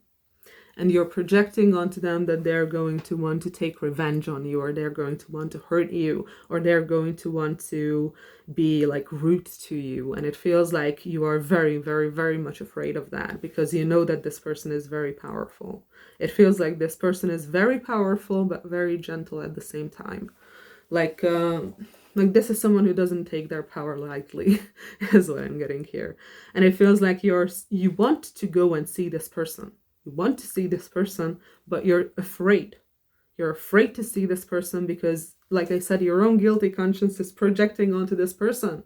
And because you feel guilty, you feel like this person wants to punish you, which I don't see. It doesn't seem like that is happened. That doesn't seem to be true here. What I'm getting here is that with this hot air balloon and yes card, go fucking visit this person. Like, go fucking see this person. That's what this is telling me. That's what this is telling me, especially if Leo is important, because that is what the hot air balloon is saying. Like, it's a Leo card with an 8 there. So that could be like, I don't know, something. Birth month. I'm not sure if that can be a birth month for Leos. Wait, that's August. Yeah, it can be. So you could be born in August, or this person could be born in August and could be a Leo or something like that, or like on the 8th, or I don't know. Or like there's something important here about 8 and Leo. So so like maybe it could be like your birthday is on the 8th or the 18th or the 28th or something like that. But like I said, what I'm getting here is that go visit this person. Go fucking visit this person, because all the shit that you're building up in your head, remember that joke that I just told you in a really fucking shitty way, but let's ignore that. Sorry, that was like probably the worst fucking way I have ever told a joke in my entire life. I apologize. But remember that joke. You're just overthinking so much. It feels like it feels like this is like the joke that is happening actually happen. It feels like the joke is actually happening here. Like you're trying to like visit this person, or you want to go to this person, you want to see them in person, and meanwhile while you're like deciding whether to go or not, or whether to see this person or not, or while you're like kind of getting on track with that, you're kind of sabotaging yourself by your negative thought patterns and by constantly thinking negatively about this whole situation. And like I said, this negative thinking has something to do with your mother. This self-sabotage has something to do with your mother. So what I'm seeing here is that you really want to see this person, you really want to visit this person, but you kind of are too afraid to decide. And during all the time you give yourself by not deciding, you just become more and more and more and more anxious, and you just kind of have this negative self-talk that is like rolling down. You know, it feels like it's rolling down a hill like a snowball, and it like becomes an avalanche or something like that. Like it rolls down, and the more it rolls, the bigger it gets. That's kind of the energy I'm getting here. Is that is that the more time you give yourself to think about this instead of actually acting on it, the more anxious you become, the more overthinking you do. And it's just the more difficult this whole thing becomes, and it's just the more pressure that you apply on yourself, and it's just the further away you get from reality. That's honestly what I see here. The more time you allow yourself to overthink about this person and this situation and seeing this person, is the further you get from reality. Because it's the further you get into this like negative thought spiral that is telling you that this person is is angry at you, that this person is going to want to take revenge on you, that you can't trust this person now because you have hurt them, and they're going to act like they are not hurt, but then at the precise moment when you are vulnerable, they're going to strike back. That's kind of what I'm getting here, that this is the thing that is going on in your mind, and that this person is going to be rude to you. This person is going to be I don't know, this person is going to tell you to go get fucked, basically. That's kind of what I'm getting. And the more you allow yourself to think about this whole thing, the worse it gets, because the deeper into this negative thought spiral you push yourself. Okay. And like I said, we have the person of fire and the person of air here. So one of you is a fire sign, probably Leo, and the other of you is an air sign, probably Aquarius, but could also be Gemini. Okay. Okay. Let's see. Please tell me more about pile 2 and this situation. Please tell me more about pile 2 and this situation. Please tell me. Crack shot. Competent, superior, precise, expert, sharp-tongued, witty, clear-cut, dead-on, intense, target, showdown, effective, impressive, accurate, skilled, excel, arrogant, first class. Okay, so you put this person on a pedestal. You really, really put this person on a pedestal. Like, it feels like you think this person is like the fucking perfect person out there for you. Like, I think the reason, no, not the reason. I think the fact that you put this person on a pedestal, I love it when that happens, especially when I didn't even fucking touch it. Okay, so 1 second. Okay, let me check the light. There we go. So I didn't fucking touch it, so I don't know how this fell down or why this fell down, but it did. So anyway, okay. So what I was talking about is that, okay, not gonna fall, not gonna fall. Hopefully not gonna fall. So what I was talking about is that the fact that you put this person on a pedestal is what makes this negative thought spiral even worse. Because what I'm getting here is that we also had a couple cards fall out. Okay, never mind. So what I was talking about is that it makes this negative thought spiral worse because you are attributing certain things to this person in your mind that they are actually not like.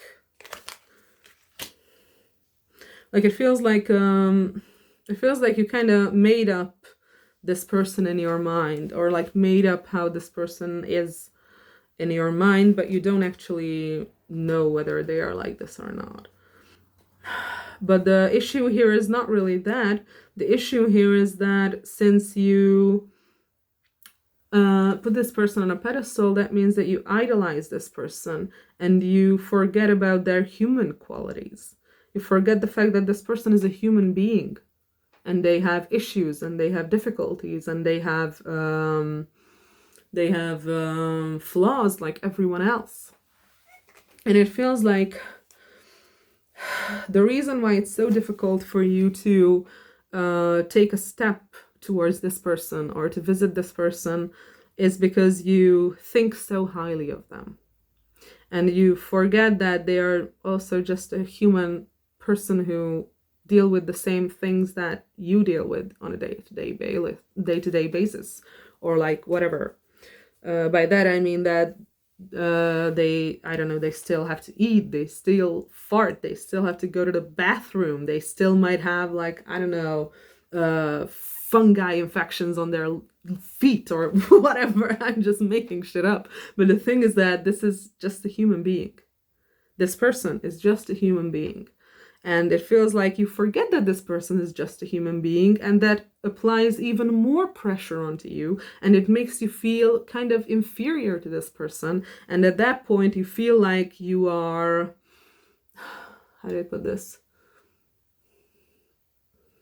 this person has the upper hand. Like, that's what you feel like. You feel like this person has the upper hand, and it also feels like you're kind of imagining this whole situation as some kind of a race. Like, who is the stronger here, or who's the strongest here, or like there's some kind of like a dick measuring going on here between the two of you, or at least not between the two of you, but in your mind between the two of you. Like, you think that this is like a dick measuring contest that's happening between the two of you. I don't know how exactly that is happening, but there's like also it's like kind of like maybe it's like a race of who's gonna ask the other out first or something like that. And I don't know, but I feel like there is a part of you that is threatened by this person. There's definitely a part of you that is threatened by this person. A part of your ego that is threatened. Absolutely. This could mean a couple of things. Like, maybe this person is not, I'm feeling like this is a woman, because that's what the cards are showing me. Like, this person is probably a female. And I'm getting that you're more likely a male. Doesn't necessarily have to be. Could be the same sex. But I'm getting more of a male energy from you and the female energy, a definite female energy from this person. So maybe this person challenges you about the beliefs that you have about women or female energy or feminine energy in general. It feels like they break the mold, and they make you realize that maybe you've been wrong about a lot of things when it comes to women, and maybe the reason for that was because of your mother. Like I said, there is something here with your mother that skews your vision towards women, I think so, or like at least when it comes to romantic relationships. Like, there is some kind of a mother wound here that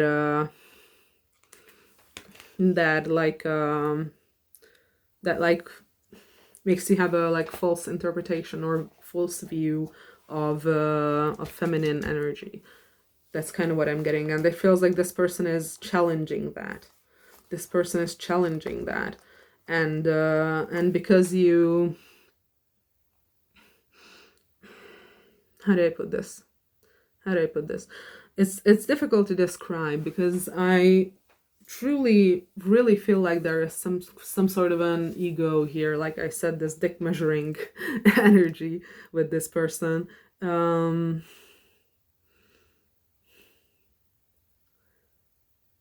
Like, maybe it has something to do with the fact that you believe feminine energy should be submissive, and this person is not, and you feel threatened because you feel like in any given relationship you should be the one who is the dominant, and the female should be the submissive. Like, maybe that is something that you think. And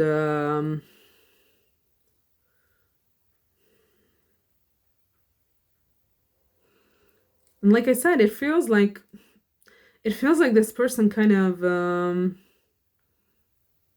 turns on a level of, how do I put this? A level of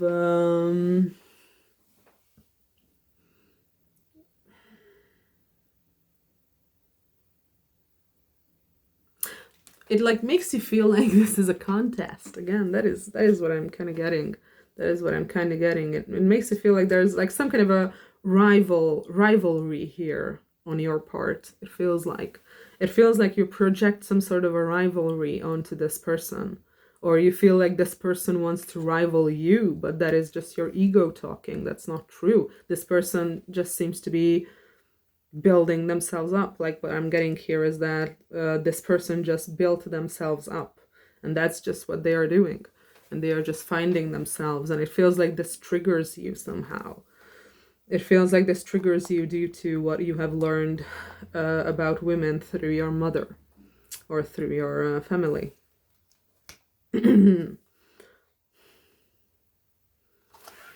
And because of that, this would, like, the way this person is would take you outside of your usual patterns is also what I'm getting. Like I said, maybe this person isn't someone who you would be otherwise attracted to. Like, maybe this is not your type. But but you still are attracted to this person, and you still put them on a pedestal.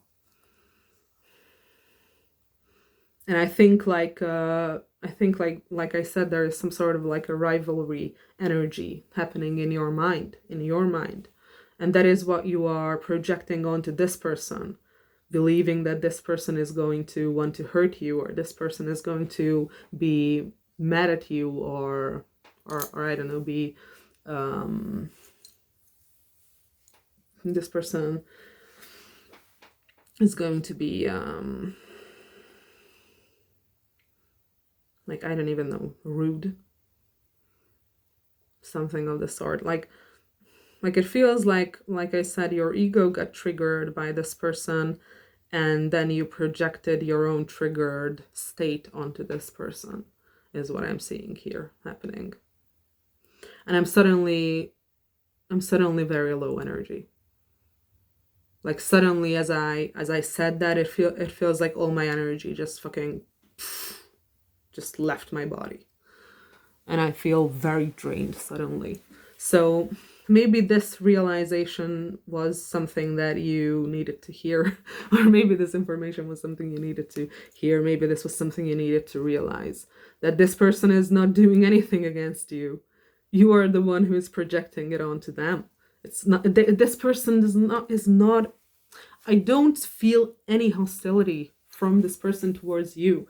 Maybe that is a possibility, that if you have hurt this person in the past, it's a possibility that this person is going to want you to, I don't know, give them some kind of a proof that it's not going to happen again. Or maybe this person is going to be a little bit more cold or a little bit more distant until you kind of like prove yourself that you're not going to hurt them again, or something like that. But those are healthy things. Those are understandable things. So that's what I get here. I don't get that this person wants to take revenge on you. I don't get that this person wants to like be your rival. I'm not getting things like that here, really. This person is just kind of chilling and doing their own thing, and you are just projecting all these negative things onto them. Like, that's what I'm getting, honestly. So the 3 cards we had were Hammock, Eclipse, and Repairman. So for the Hammock, Gemini, by the way. Rest, relax, time off, pause, suspend, sleep, supported, meditate, inactive, recovery, find relief, vacation, waiting, suspended between 2 things, in limbo, self-actualization. So this is what I get from this person. This is the energy I'm getting from this person, your person. That they're just fucking chilling. They're not even paying attention to what's going on with you. They're not. They're not. They're just kind of like, they're kind of just like waiting. They're like chilling out, doing their own thing, working on their own shit, doing whatever they want to do. But at the same time, they are waiting. They're waiting on you. So they're like recovering. They are like healing from whatever happened, either with you or just in their life in general. So they are like putting time into themselves, putting time into their self-care routine, healing themselves, paying attention to their needs, etc., etc., etc. And meanwhile, I feel like there is like a waiting energy here. Like, it feels like this person is kind of like waiting on you. This person kind of, it feels like, this is very weird. This is very weird. I'm going to read the rest of the cards too. Repairman is obvious. Eclipse is also kind of obvious. But what I'm getting here is that this person is kind of just doing their thing, but at the same time, and they're not really paying attention to you, but it also feels like at the same time, they might have some level of knowing, or some level of like an instinct or intuition that like nudges them about you. So there's like a little bit of waiting going on in this energy. Like it almost feels like this person like kind of just knows that you're thinking about them, or like you're thinking about coming towards them. They just somehow know. But they're like not, and they're like not really doing anything about it. They don't really, I'm not gonna say they don't really care about it, because I feel like they care about it, but it feels like this person feels like they know that they can't do anything about it. This person feels like they know that they have no power in this situation. And whatever is going to happen here is going to rest on you. Like, whatever you want to do is what's going to happen. And they know that they don't have a power in this situation. All they can do is wait and focus on themselves. That's kind of what I get here. Okay. And eclipse, union of opposites. Huh, that is very... that is very on point here. Conceal, event, mask, upstage, merge, transform, camouflage, hide, overshadow, loss of power, temporary block, support, sudden darkness, reveal. What I'm getting with this is the union of opposites, and that there is like a huge change energy going on here. Like,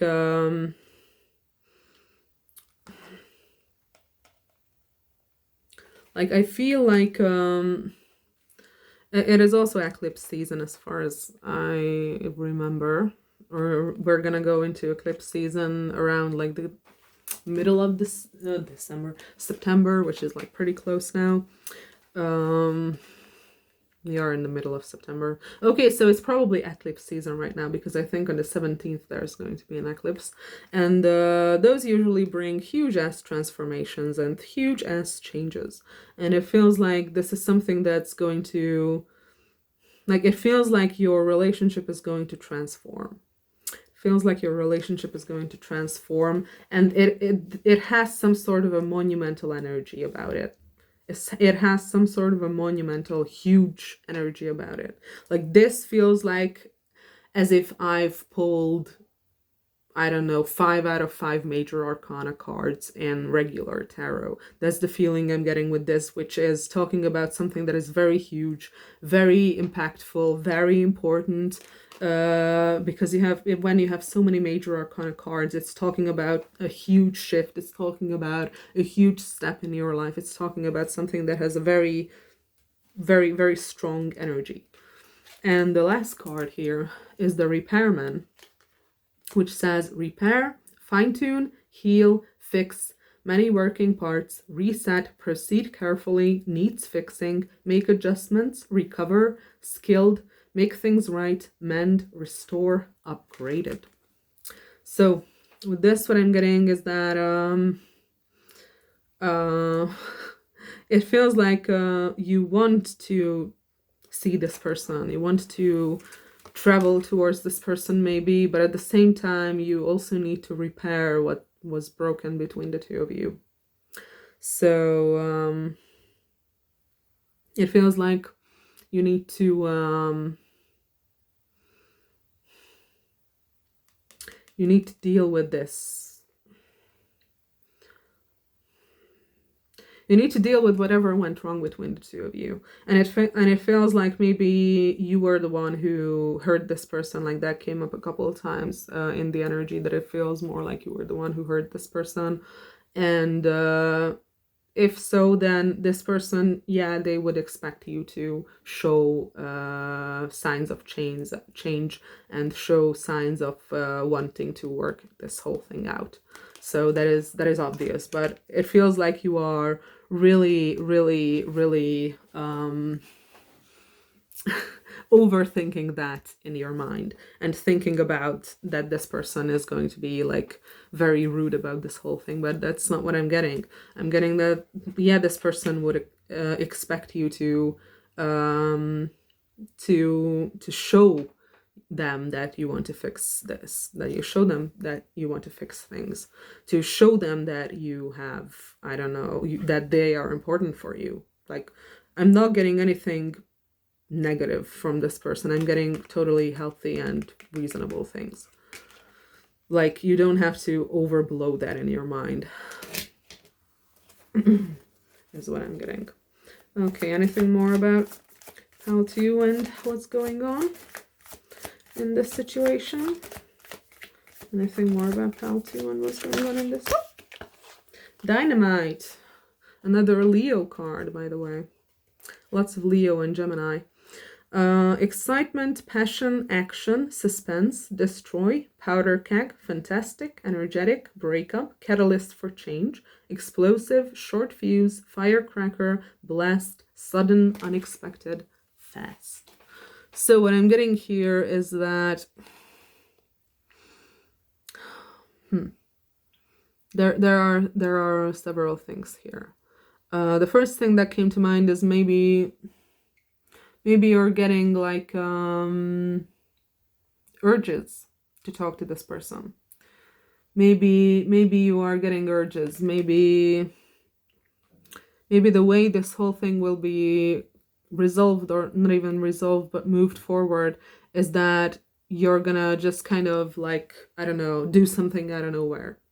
Like, I don't know, travel to this person out of nowhere, or just talk to this person out of nowhere, or just, I don't know, meet up with this person out of nowhere.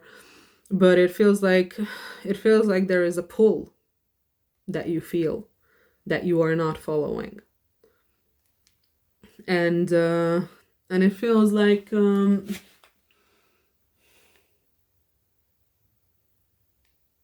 there's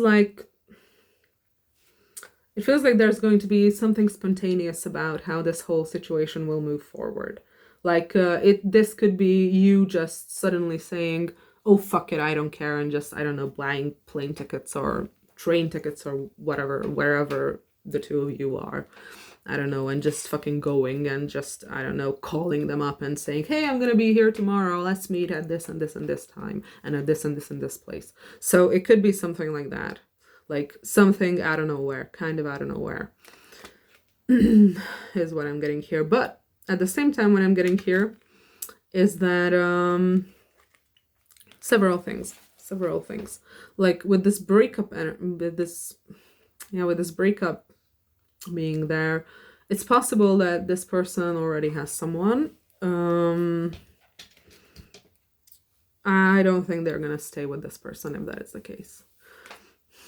And what I'm also getting is that there's like a lot of excitement about this whole situation. And I feel like that is mutual between the two of you. Like this is going to be something that is going to be like lightning. Like we got the thunderstorm card, and I also think that is something that is kind of talking about this as well. A little bit at least. Even though it's not like written here, at least I don't see it, don't really know. But what I'm getting with this is that this is going to be a very powerful pull that the two of you will feel towards each other. Like I'm getting that it's going to be like a lightning strike kind of, or that it was a lightning strike when you first met this person. It was like lightning struck you and you just like instantly felt incredibly attracted to this person, and they felt the same way, is what I'm getting here. Like that's the kind of attraction that you can't miss, you know, the kind that just like fucking goes like that, and it's just like a lightning strike, and you just can't even speak. And you're just so fucking anxious about the whole thing. At least I am the type who gets anxious and freezes up. So yeah, that's what I feel like. Yeah, like it's gonna be very exciting, and you're gonna feel incredibly passionate towards each other right away. Or you have, if you have I don't know, met before, been together before, but I'm not getting that you have been together before. But I'm getting that this is going to be something that is very exciting, something that is very passionate. Like there's a lot of sexual chemistry between the two of you. I feel like there's going to be a lot of like sexual pull. Okay. I'm going to pull one or two more cards because we're past 2 hours. So that means that I've been on this pile for about an hour, as far as I'm aware, unless it was still recording when I didn't notice or realize. But I'm going to check it out, and if so, I'm going to cut whatever was recorded that should not have been. But anyway, any closing messages for pile 2? Because I think I'm pretty much done. Any closing messages for pile 2? Anything else for pile 2, please? Anything else for pile 2, please? Any closing messages? Oh, we have the gavel. It says conviction, decisions made, pay attention, offer accepted, legal matters, court order, fair, finished, being judged, bring order, serious situation, important decision, assertion. I feel like you know that this is an important decision that you need to make. And I feel like you know that both of your lives is going to change drastically if the two of you decide to do this together. It's also saying being judged. So I feel like, or not I feel like, but it seems like you feel judged by this person, or you are afraid that this person is going to judge you, or you're afraid that this person is judging you because of what you did. Like if you hurt this person in some way, it feels like you're afraid of this person judging you. But with this offer accepted here, this person is definitely going to accept what you offer. They're definitely going to accept what you offer if you have the conviction, and if you take it seriously, if you take this thing seriously. And we also have the decision made here.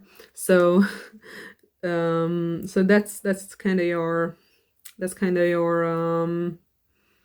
what's it called? It's kind of your advice to make the decision. Make the decision. Because yeah, huge things are coming. Huge fucking things are coming. Okay, let's see if there's anything else. Any last messages for pile 2, please? Any last messages? Ooh, we have universe, source, infinite, unending, enduring, eternal, creation, awakening, interconnected, heaven, higher perspective, the bigger picture, all that is, creative force, law of one. I'm not gonna lie, when I pulled the eclipse card, I already felt that this could be a twin flame connection.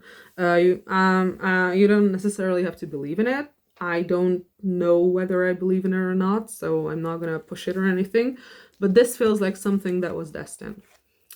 This feels like something that has its roots in a higher power, and something that was, I don't know, either something that the two of you decided before you incarnated, if that fits into your belief system, or it's something that was like, or it's like something that, like I said, is destined, something that is supposed to go this way. Like this is the universe. It's almost like the universe is trying to get you to be with this person. Like this person represents the universe somehow in your life, and you represent the universe in this person's life somehow. Like I said, it has a twin flame energy to it. And I'm not saying that lightly, because I very firmly believe that about 99% of twin flame relationships are just simple, they can be very simply described or understood through psychology. Like the most common would be like an avoidant, dismissive, and an anxious ambivalent relationship, which basically explains everything.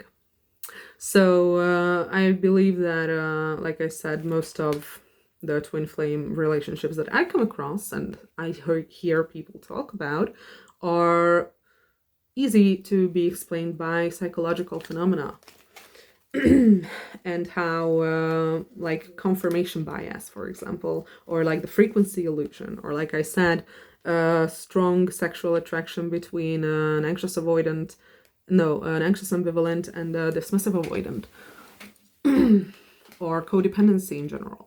So like I said, I'm not saying this lightly. I'm not saying this lightly because I believe that true twin flames probably exist based on my own experiences, but they are actually 1 in a million. They actually are 1 in a million. Like, you don't come across them every 2 seconds. Okay, And that's exactly what I'm getting with this eclipse energy too. Like that's what I wanted to say when I pulled this eclipse. That is the sun. It's like the union of the sun and the moon. Again, opposites, but luminaries. So there is like some kind of a mystical energy to this whole thing. Some kind of a mystical energy. Like I said. Okay, so I think that's a good place to close this reading. So I hope you enjoyed. I hope it helped. I hope it resonated. And I'll see you in the next one if you feel like it. Bye.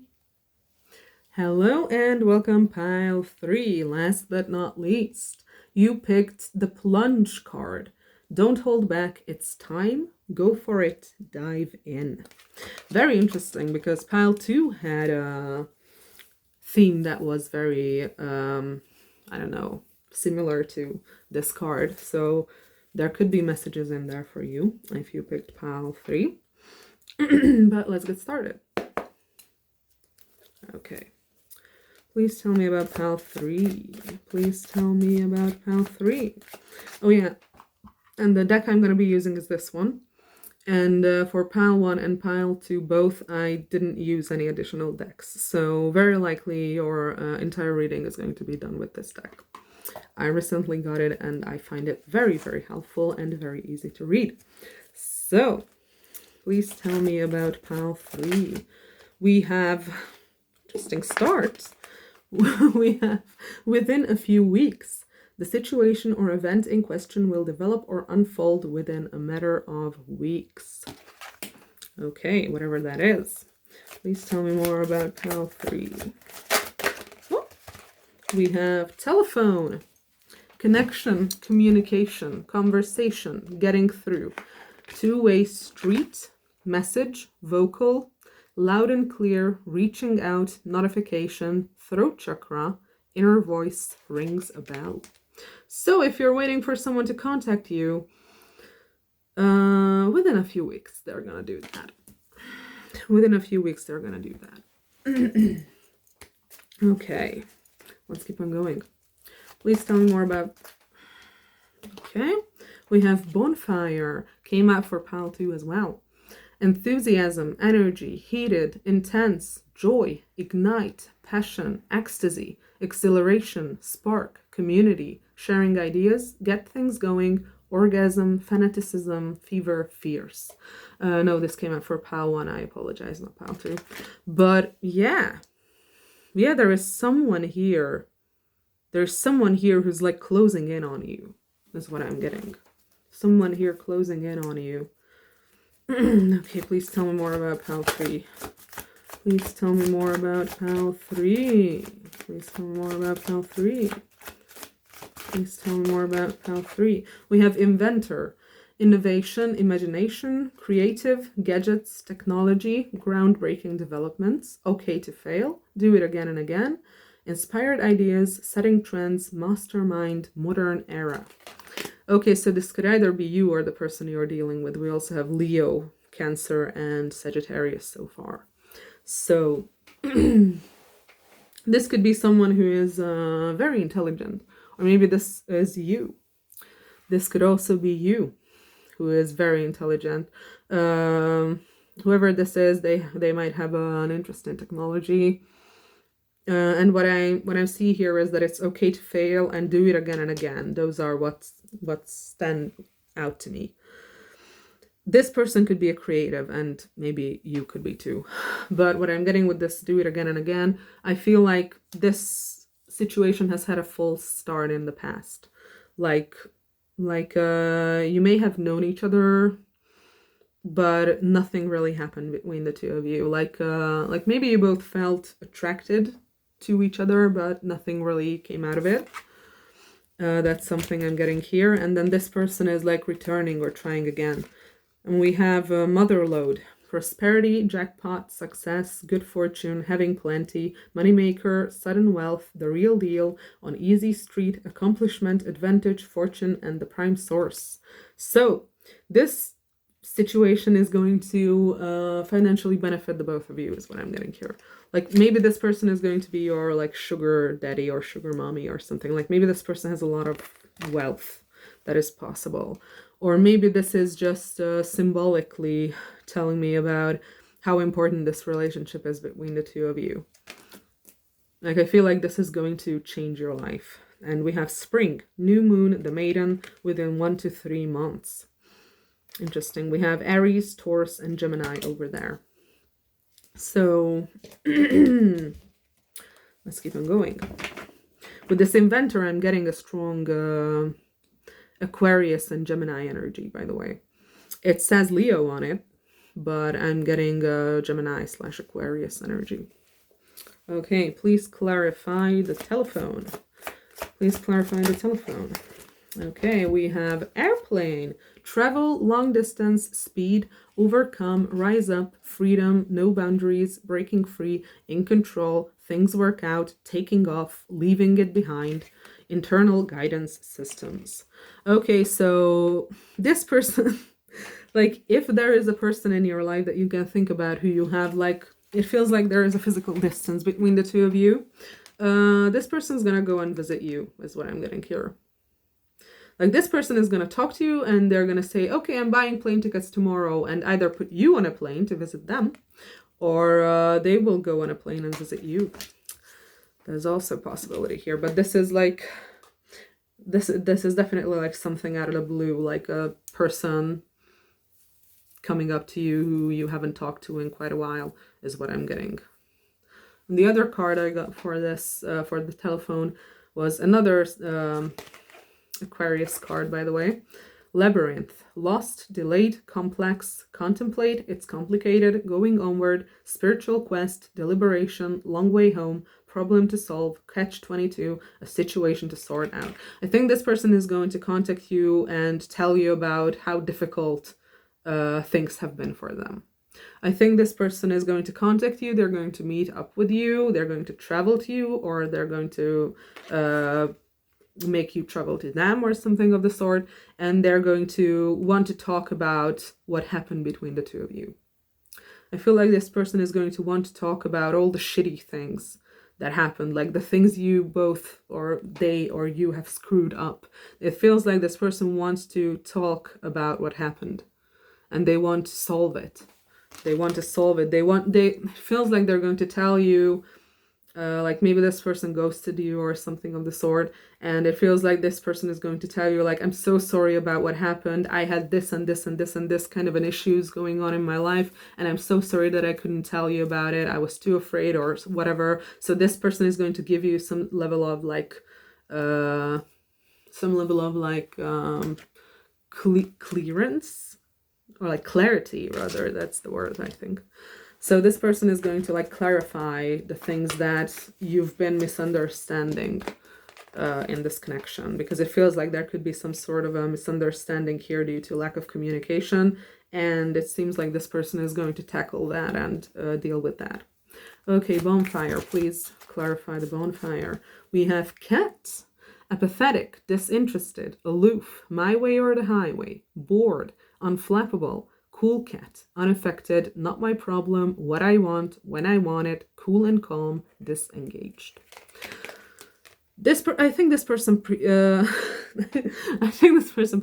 to not be interested in you, honestly. Honestly, I feel like this person pretended that they don't give a fuck about you. I think this person pretended that they don't care about you. And that's something that they want to talk about. That's something that they want to talk about.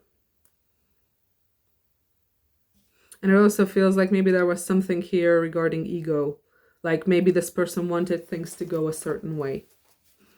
And it feels like they're gonna want to talk about it. Inventor, please clarify the inventor. Please clarify the inventor. Please clarify the inventor.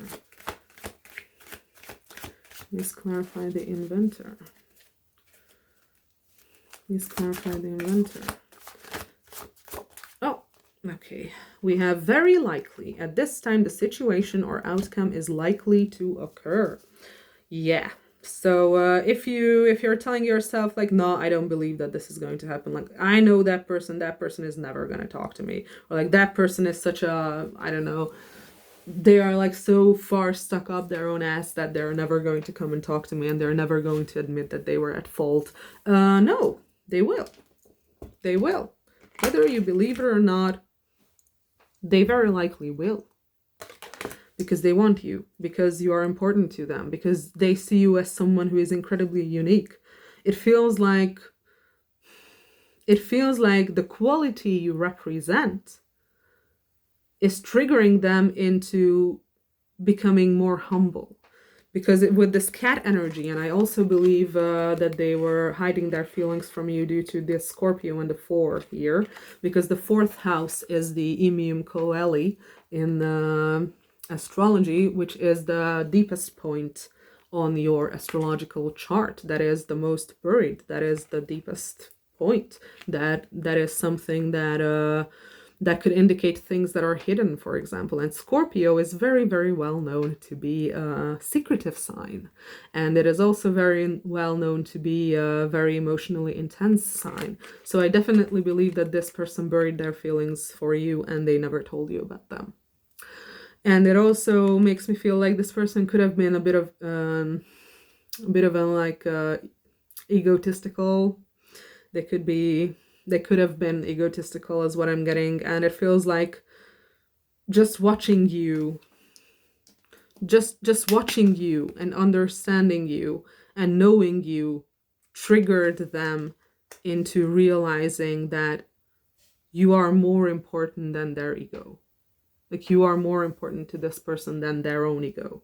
And they finally realize this, is what I'm getting. And that is why this is very likely. Because they finally understand that you are one of a kind. You are too unique. You are too good to, I don't know, fuck this up, is what I'm getting. That's what I'm getting here. Okay. So, when I split the deck, I also got 2 Taurus cards, by the way. So, we have 2 Aquarius cards and 2 Taurus cards. We don't have any other duplication yet.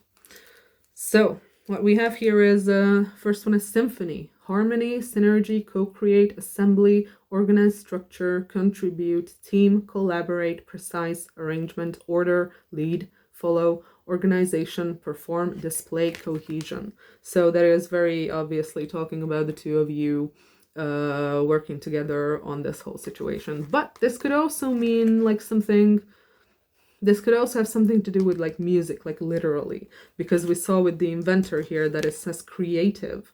So it could be possible that one or both of you deal with like music, and maybe there is some sort of a musical project that the 2 of you want to work together with, or work together on, sorry. And we also have the still. Refinement, taste, culture, fine, style, fine-tune, concentrate, develops over time, purify, filter, draw out, infusion, spirits, alcohol, perfume, reduction, cultivation. And what I'm getting with this is that there was a reason that this whole situation took so long. There was a reason that it took so long for this person to finally see how they contributed to this situation between the 2 of you falling apart, and actually take responsibility for it, and actually take accountability for it, and actually want to fix it with you. Like, there's a reason why this whole thing took so fucking long. Like, it needed to be distilled over time. Like, this person needed to go through some kind of a spiritual awakening or some kind of a transformation. We also have 2 cards here, the friends and the Anam Karad. It's just talking about that maybe you started out as friends. Okay. Please clarify the mother load. Okay. Okay. We have bedroom and the 2nd Scorpio card. Sexual fulfillment, intimacy, sensual pleasure, love affair, sleep, contentment, leisure, nap, sleep on it, alone time, oasis, retiring, dream time, astral travel, call it a day. So this is going to be weird. You may have dreamt about this person, or they have dreamt about you, and maybe the 2 of you have been visiting each other in your dreams, and in astral travel as well. That is a possibility.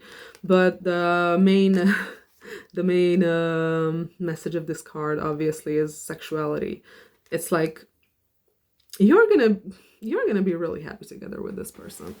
Like, what I get here is that financially the two of you are gonna be really good, and sexually the two of you are also gonna be really good. That's what I'm getting, that there's going to be a lot of passion here, a lot of passion. Like, it's going to be a lot of stability, and it's also going to be a lot of passion. Like, it's the best of both worlds is what I'm getting here. Like, this is looking really good. This is looking really good. Okay, please clarify spring.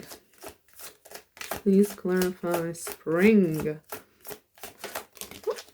We have roundabout. Let me pick that up. It says community, connections, new direction, keep it moving, controls the flow of information, solutions, circular reasoning, fluid, many working parts, perfect timing, redirect. We have a bunch of things here. First of all, things are going to get moving. They absolutely will. They absolutely will get moving. Like, after this person turns up in your life, things are going to change. Things are going to drastically change.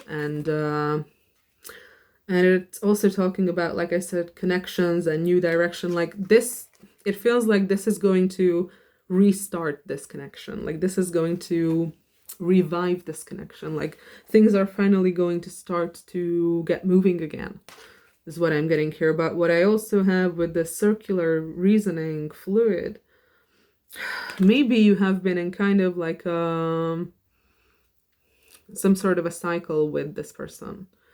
Maybe you've been like going round and round and round and round again for I don't know how long, months, years, don't know. But still here, this feels like it took a long period of time for you to arrive here. So you may have known this person for many years. But what I get here is that you could have been stuck in some sort of a bad cycle with this person. Stuck in some sort of a bad cycle with this person. And it is also telling me that maybe this was like very, maybe this was like a very passive thing. And by that I mean that maybe things didn't move for quite a while. Maybe things have stopped moving for months or years. Maybe you didn't talk to this person for months or years. But it feels like it's going to start moving again. And we have this perfect timing here. So there is like some kind of a divine timing at play here. Like this needed time for a reason. This whole situation needed time for a reason. Okay, please tell me more about pile 3 in this situation. Jesus. Are you fucking kidding me? So, it's time. It's time for action. Things are fast-tracked to unfold quickly and smoothly. And I'm also noticing that this woman is wearing a white dress, and it reminds me a little bit of a wedding dress. So this could very possibly be your future spouse. This could very possibly be your future husband or wife, depending on the gender of this person. Or like spouse, if they don't identify as either male or female. Whatever. Whatever. Nobody gets left out here. Okay, what we also have is ostrich trap. Avoidance, close-mindedness, refusing to face reality, evade, feeling threatened, fake out, inhibit, fear-based thinking, steering clear, run for cover, just a conspiracy theory. I feel like this is the energy your person was stuck in. That's what I'm getting here. That's what I'm getting here, that this is the energy this person was stuck in, that they didn't understand what's going on between the two of you.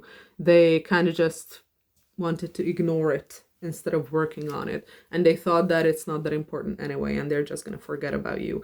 Well, they didn't. So that didn't work out for them. That didn't fucking work out for them.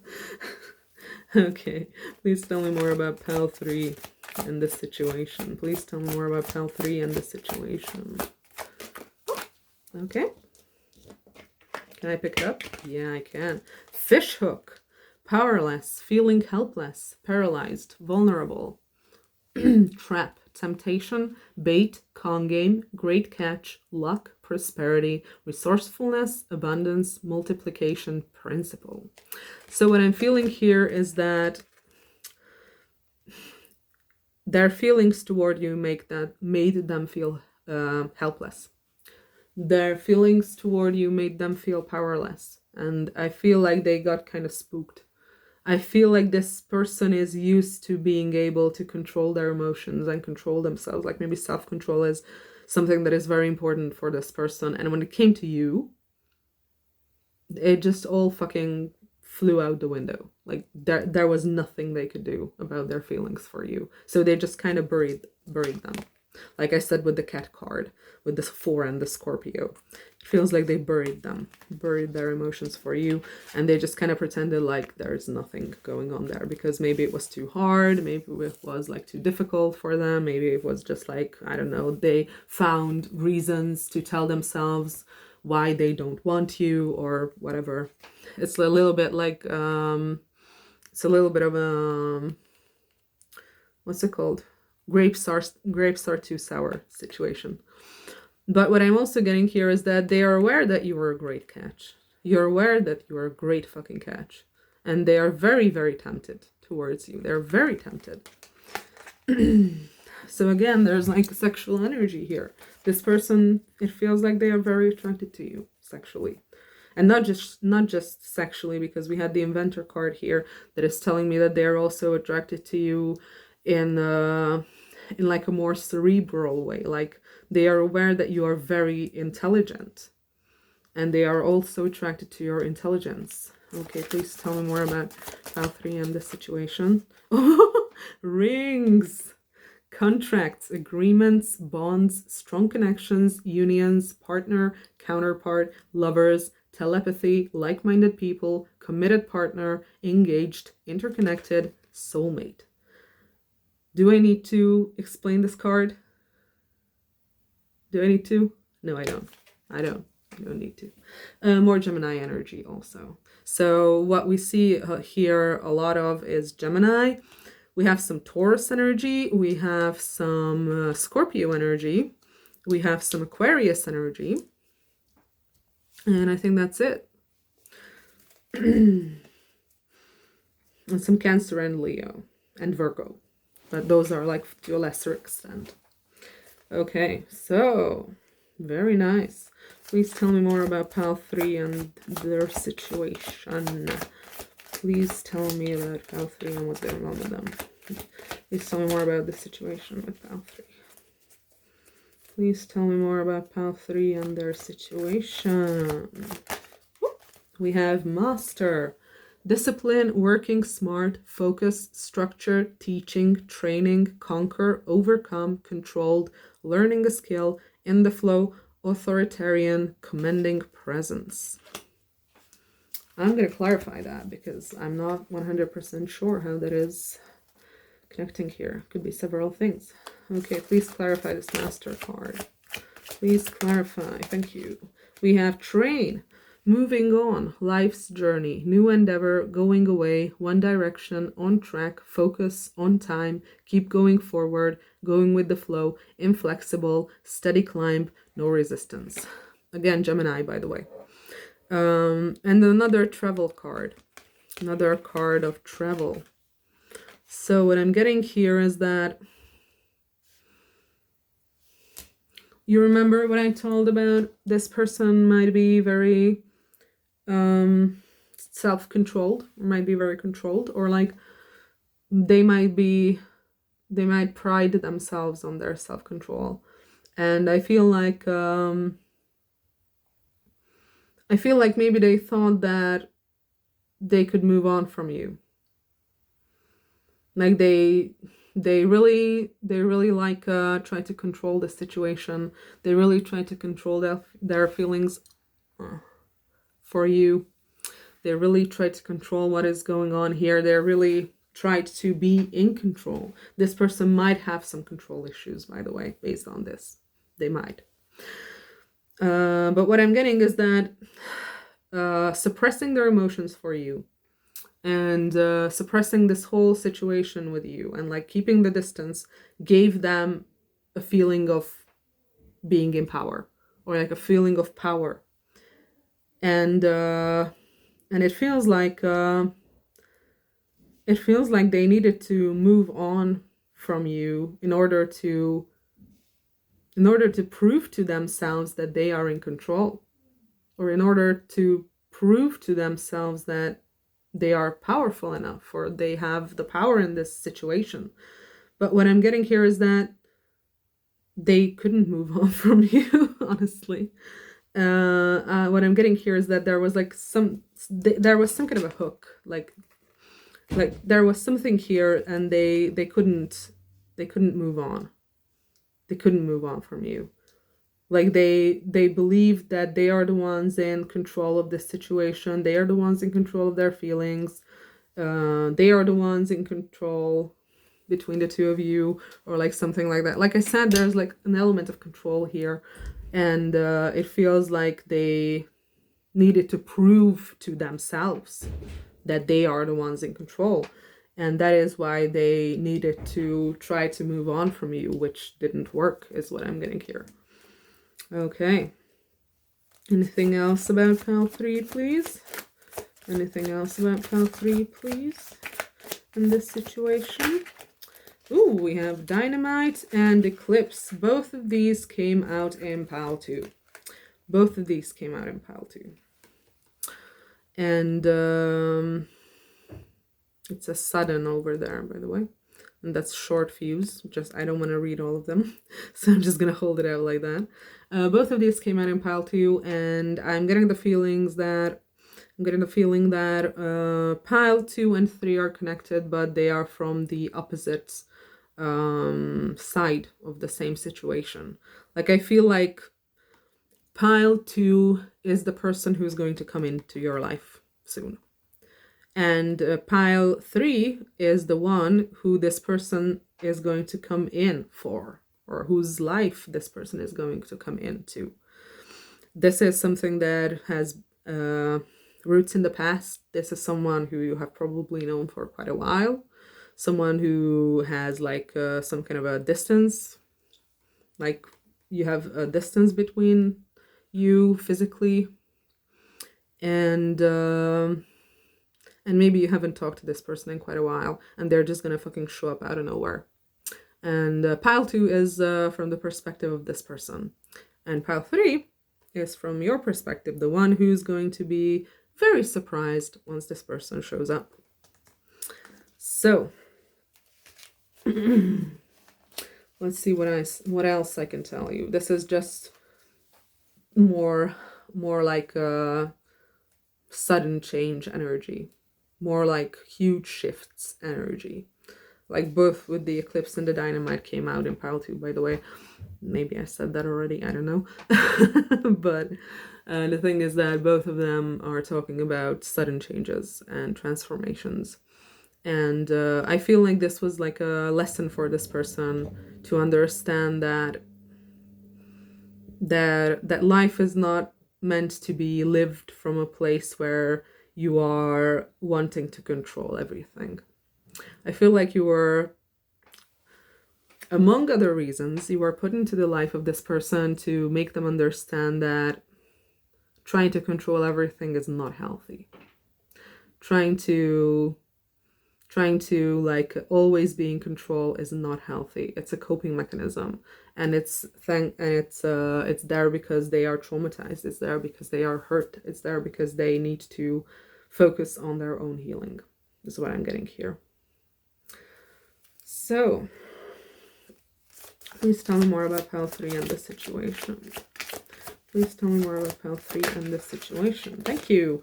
We have Crystal Ball, intuition, premonition, seeing clearly, discernment, perception, sixth sense, instinct, divination, future planning, ESP, past, present, future, gut reaction, inner knowing. Yeah, you already know this. You already know that this person is going to come in. You just know. You just fucking know. You just fucking know because you're connected to this person somehow. You're connected with this person. Okay, anything else about pile 3, please? Anything else about pile 3? So if you've been having like a premonition that this person is going to come back into your life, yeah, they will. They will, and your intuition is correct. So, let's see. Please tell me more about pile 3. Oh, we have child. Fixed, stubborn, inner child, do what you love, exploration, boundless energy, time to play, demanding attention, tireless, love to learn, imagination, delights in simple things. And over here we have the fixed signs, Taurus, Leo, Scorpio, and Aquarius. So one or both of you could be fixed signs. Maybe this person is a fixed sign because they have this stubborn, controlling energy about them. At least they used to have it. I think that this person has changed a lot over the course of however many months or years you've known each other. But with this, I'm literally getting that you could have a kid with this person, like I said with the woman in the white dress and the wedding. Like I get that you could literally get pregnant with this person. Like you could literally have children together. But it's also talking about, it's also getting that, like it's telling me that the both of you are going to have this inner child connection. Like both of your inner children are going to be able to connect, and they're going to be able to connect well. Like you will feel this this childish sense of awe and wonder with this person, and it may feel like it may feel like you've known each other your entire lives or something like that. Like there's definitely some inner children connection going on here. It also reminds me of the Six of Cups, by the way, which is a soulmate connection also. So that is also possible. Let's keep on going. Anything else about pile 3, please? We have belay shoes. Stamina, endurance, talent, repetition, effort required, on your toes, honing a skill, laser focus, poise and grace, tread lightly, balancing act, pursuit of arts, expertise. Again, someone here could very well be an artist, and with symphony here, very well be a musician. So what I'm getting here is that, yeah, this person wants to fix this whole thing with you. Yeah, this person wants to, they know that they need to put in effort, is what I'm getting. But you will also need to put in effort into this. That's also what I'm getting. So this situation, if you want this situation to work out between the both of you, then you're both going to need to put in effort. You're both going to need to work on this. You're both going to need to work on this. And this person knows that they need to work on it, but you will need to work on it as well, is what I'm getting. And yeah, this pursuit of arts, there is definitely something going on here with art. Okay, please tell me more about pile 3. Oh, roses. Oh my god. Love, romance, affection, appreciation, devotion, fond, delighted, high emotional IQ. That's called EQ, by the way. I'm telling this to the card, not you. Gifts, friendship, infatuated, enchanted, passion, fidelity, tender, yearning, attached. Again, I don't need to describe this card. I don't need to describe this card. You know what this means. You know what this means. Know exactly what this means. Anything else? Because I'm not really getting any new messages now. I'm not really getting any new messages now. We have eyeglasses. Assessment, evaluate options, perspective, review, analyze, opinion, judgment, examine, seeing clearly, the fine print, estimate, closer look, focus, awareness, and check the details. Okay, so I feel like you're going to be unsure when this person comes back. I feel like you're going to be very cautious when this person comes back. I feel like you're going to be very eagle-eyed, like you're gonna keep an eye on this person to make sure that they are not trying to trick you, or not trying to lie to you, or not trying to just come back so they can have access to you and use you. I feel like you're going to be kind of untrustworthy towards this person. You're going to be kind of afraid that this person is like not serious about this whole situation. But I feel like this person is ready to prove that they are. Like you have every right to be unsure about this person if this is someone who have hurt you, or this is someone who have like ghosted you, or didn't communicate clearly, lied about their feelings, or just didn't tell you about their feelings, etc. But I feel like this person knows that they have to prove themselves to you, at least to a certain extent, and they are ready to do so. They are ready to do so. That's what I'm getting here. Okay, so you can be uncertain all you want, and you can worry and be anxious about it all you want, but this person is going to prove themselves. This person is going to prove themselves. Okay, so I think that's a pretty good ending to that reading. So I hope it resonated. I hope you enjoyed. I hope I could help. And see you in the next one if you feel like it. Bye.